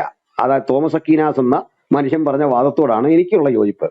വാളുകൊണ്ടും ഈ ട്രൂത്ത് ഫൈറ്റേഴ്സ് എപ്പോഴും ഇത് മാത്രം കൊണ്ട് നിർത്താറുണ്ട്, വാളുകൊണ്ട് വെട്ടിപ്പിടിക്കും. അക്വീനാസ് ഒരു പടി കൂടെ കടന്നിട്ട് വാളുകൊണ്ടും സെക്സ് വാഗ്ദാനം കൊണ്ടും ലോകത്തെ കീഴടക്കി. പിന്നെ അദ്ദേഹം വിമർശിക്കാനുള്ള ഏറ്റവും വലിയ കാര്യം പറഞ്ഞത്, ഈ എപ്പോഴും മുഹമ്മദ് ചെയ്തുകൊണ്ടിരുന്നത് തന്റെ ജനവും അതേ അജ്ഞതയിൽ തുടരണമെന്ന് ആഗ്രഹിച്ചു. അതേ അജ്ഞതയിൽ തുടർന്നെങ്കിലേ അദ്ദേഹത്തിന് തന്റെ സ്വകാര്യ ഇഷ്ടങ്ങൾ സാധിച്ചുകൊണ്ടേയിരിക്കാൻ കഴിയൂ. അക്വീനാസ് കൃത്യം രേഖപ്പെടുത്തിയാണ്. ഞാൻ പേജ് നമ്പർ ഒക്കെ എടുത്തുതരാം. അപ്പോൾ ഇങ്ങനൊക്കെയുള്ള വാദഗതികൾ അദ്ദേഹം മുമ്പോട്ട് വെക്കുമ്പോൾ എന്റെ കൺമുമ്പിൽ ഞാൻ കാണുന്ന ഇസ്ലാമും ഏതാണ്ട് ഇതൊക്കെ തന്നെയാണ്. അതിൽ നിന്ന് വിഭിന്നമായിട്ട് എനിക്ക് ഇസ്ലാമിൽ നിന്ന് ഒന്നും മനസ്സിലാക്കാനായിട്ട് പറ്റുന്നില്ല. ഇനി അതെന്റെ അറിവ് കുറവാകാം. അപ്പോൾ മുതൽ ഞങ്ങൾ ചോദിച്ചു തുടങ്ങിയ ഒരു കാര്യം, ഇനി അൽസാറിനോ അല്ലെങ്കിൽ മറ്റേ സഹോദരന്മാർ ആരെങ്കിലും ഉണ്ടെങ്കിൽ നിങ്ങൾക്ക് വേണമെങ്കിലും പറയാം, അതല്ല മുസ്ലിം സഹോദരന്മാരുണ്ടെങ്കിൽ അവർക്ക് വേണമെങ്കിലും പറയാം, എന്താണ് ഞങ്ങൾ ഈ മനസ്സിലാക്കിയ ഇസ്ലാമിൽ നിന്ന് വിഭിന്നമായുള്ള ഇസ്ലാം? അത് കേൾക്കണം, ഒരു പ്രശ്നക്കാര്യത്തിലില്ല. എന്ന് പറഞ്ഞാല് ഇസ്ലാം ഞാൻ മനസ്സിലാക്കിയത് അത് ഏറ്റവും ക്രൂരമായും സമാധാനത്തെക്കുറിച്ച് ഏറ്റവും വാചാലമായി പറഞ്ഞിട്ട് മനുഷ്യനെ വല്ലാതെ കൊന്നൊടുക്കുന്നു. 2, അത് നിങ്ങൾ വ്യഭിചാരത്തോട് അടുക്ക പോലും അരുത് എന്ന് പറഞ്ഞിട്ട് എല്ലാത്തരവും പെർവേർട്ടഡ് സെക്സ് ആണ്, കേവലം വ്യഭിചാരം അല്ല, പെർവേർട്ടഡ് സെക്സിനെ പ്രോത്സാഹിപ്പിക്കുന്നു. അത് സ്ത്രീ സമത്വത്തെ പറ്റി ഏറ്റവും വാചാലമായിട്ട് സ്ത്രീയെ കൃഷിയിടമായി കാണുന്നു. ഏറ്റവും അധികം മനുഷ്യസ്നേഹത്തെ കുറിച്ച് പറഞ്ഞിട്ട് അവർക്കിടയിൽ പോലും അത് പരസ്പരം സാധിച്ചെടുക്കാൻ കഴിയാത്ത ഒരു നിലയിലേക്ക് ആയിത്തീരുന്നു. എന്ത് പറയുന്നോ അതിന് വിപരീതമാണ് ആ മതം. പറയുന്നതൊന്ന്, പ്രവർത്തിക്കുന്നൊന്ന്. ഇനി പറയുന്ന മാത്രമാണിത്. ആര് പറയുന്നത്? ഈ ദാവാക്കാരോ അവരുടെ പ്രഭാഷകരോ പറയുന്നതാണ്. അവരുടെ ടെക്സ്റ്റ് എന്താണ്? ആ ടെക്സ്റ്റിൽ രേഖാമൂലം കാണുന്നതല്ല, അന്യമത വിദ്വേഷത്തിന്റെയും ക്രൂരതയുടെയും മുഹമ്മദ് എന്ന മനുഷ്യന് സ്വാർത്ഥമായി അദ്ദേഹത്തിനുള്ള ചില രതിവൈകൃതങ്ങളെ ആസ്വദിച്ചെടുക്കാനും വേണ്ടിയിട്ട് ഒരു പറ്റം സാധുക്കളെ കൂടെ നിർത്തി. അവർക്കിതൊന്നും അറിയില്ല. അബൂബക്കർ അടക്കമുള്ള നിഷ്കളങ്കരായ കുറെ മനുഷ്യരെ അദ്ദേഹം സ്വർഗത്തിൽ പോയിട്ട് ഇങ്ങോട്ട് വന്നേ ഉള്ളൂ, ചിറവുള്ള കുതിരയെ കണ്ടു എന്ന് പറഞ്ഞപ്പോൾ തലകുലുക്കി വിശ്വസിക്കുന്ന ഒരു പാവം മനുഷ്യൻ. അയാളുടെ പിഞ്ചോമനെ കണ്ടിട്ട് അള്ളാഹ് എനിക്കിനെ തരാൻ പറഞ്ഞു എന്ന് പറഞ്ഞപ്പോൾ യാതൊരു ഭേദവും കൂടാതെ കൈ നീട്ടി ആ കൊച്ചിനെ കൊടുത്ത, ആയിഷയെ കൊടുത്ത മനുഷ്യൻ. ഞാൻ വിശ്വസിക്കുന്നു ന്യായവിധി ദിവസത്തിൽ ഇത്തരം തിന്മകൾക്കെതിരെ മുഹമ്മദ് കണക്ക് ബോധിപ്പിക്കേണ്ടി വരും. അതിന്റെ കാരണം അബൂബക്കർ അടക്കമുള്ള, ആയിഷ അടക്കമുള്ള അനേകരെ ചതിക്കുകയും ജനകോടികളെ ഇന്നും ആ ചതിയുടെ മണ്ഡലത്തിലൂടെ കൊണ്ടുപോയിട്ട് നശിപ്പിക്കുന്ന ഏറ്റവും ഭീകരമായ മാർഗം അതുതന്നെയാണ്. അത് പൈശാചികമാണെന്ന് പറയാൻ കാരണം രാഷ്ട്രം, ഭരണകൂടം, ഇടതു വലതു പാർട്ടികൾ എല്ലാവരും തന്നെ അവർക്ക് ഇരവാദം അംഗീകരിച്ചു കൊടുക്കുന്നു. ആ കൂടെ എൻ്റെ രക്തത്തിൽ നിന്ന് രക്തവും മാംസത്തിൽ നിന്ന് മാംസമായ സഹോദരന്മാരുടെ മനസ്സിനെ പോലും ആ രൂപത്തിൽ മാറ്റിയെടുക്കാൻ ഇസ്ലാമിന് സാധിക്കുന്നത് അതിൻ്റെ ആ ഡിസെപ്ഷൻ, അതിൻ്റെ ആ ചതിക്കപ്പെടുന്ന അല്ലെങ്കിൽ വഞ്ചിക്കാനുള്ള അതിൻ്റെ കഴിവ് തന്നെയാണ്. തീർച്ചയായിട്ടും ഇത് ഡിമണിക്കാണ് എന്ന കാര്യത്തിൽ എനിക്കൊരു സംശയമില്ല. ഞാൻ നിർത്തുന്നു. ഞാൻ പറഞ്ഞതിൽ എന്തെങ്കിലും വ്യക്തിപരമായിട്ട് അലൻ സാറിനോ മറ്റു സുഹൃത്തുക്കൾക്കോ ഉണ്ടെങ്കിൽ, നമ്മൾ അടുത്ത സുഹൃത്തുക്കളാണ്, ഞാൻ കഴിഞ്ഞ ദിവസം ഒരു ചർച്ചയിൽ പറഞ്ഞിരുന്നു. അപ്പൊ അങ്ങനെ എന്തെങ്കിലും തോന്നുമെങ്കിൽ ഞാൻ ക്ഷമാപണം കൂടി ഉന്നയിക്കുന്നു. നമ്മുടെ ചർച്ച ആരോഗ്യപരമായിരിക്കട്ടെ. നിർത്തുന്നു.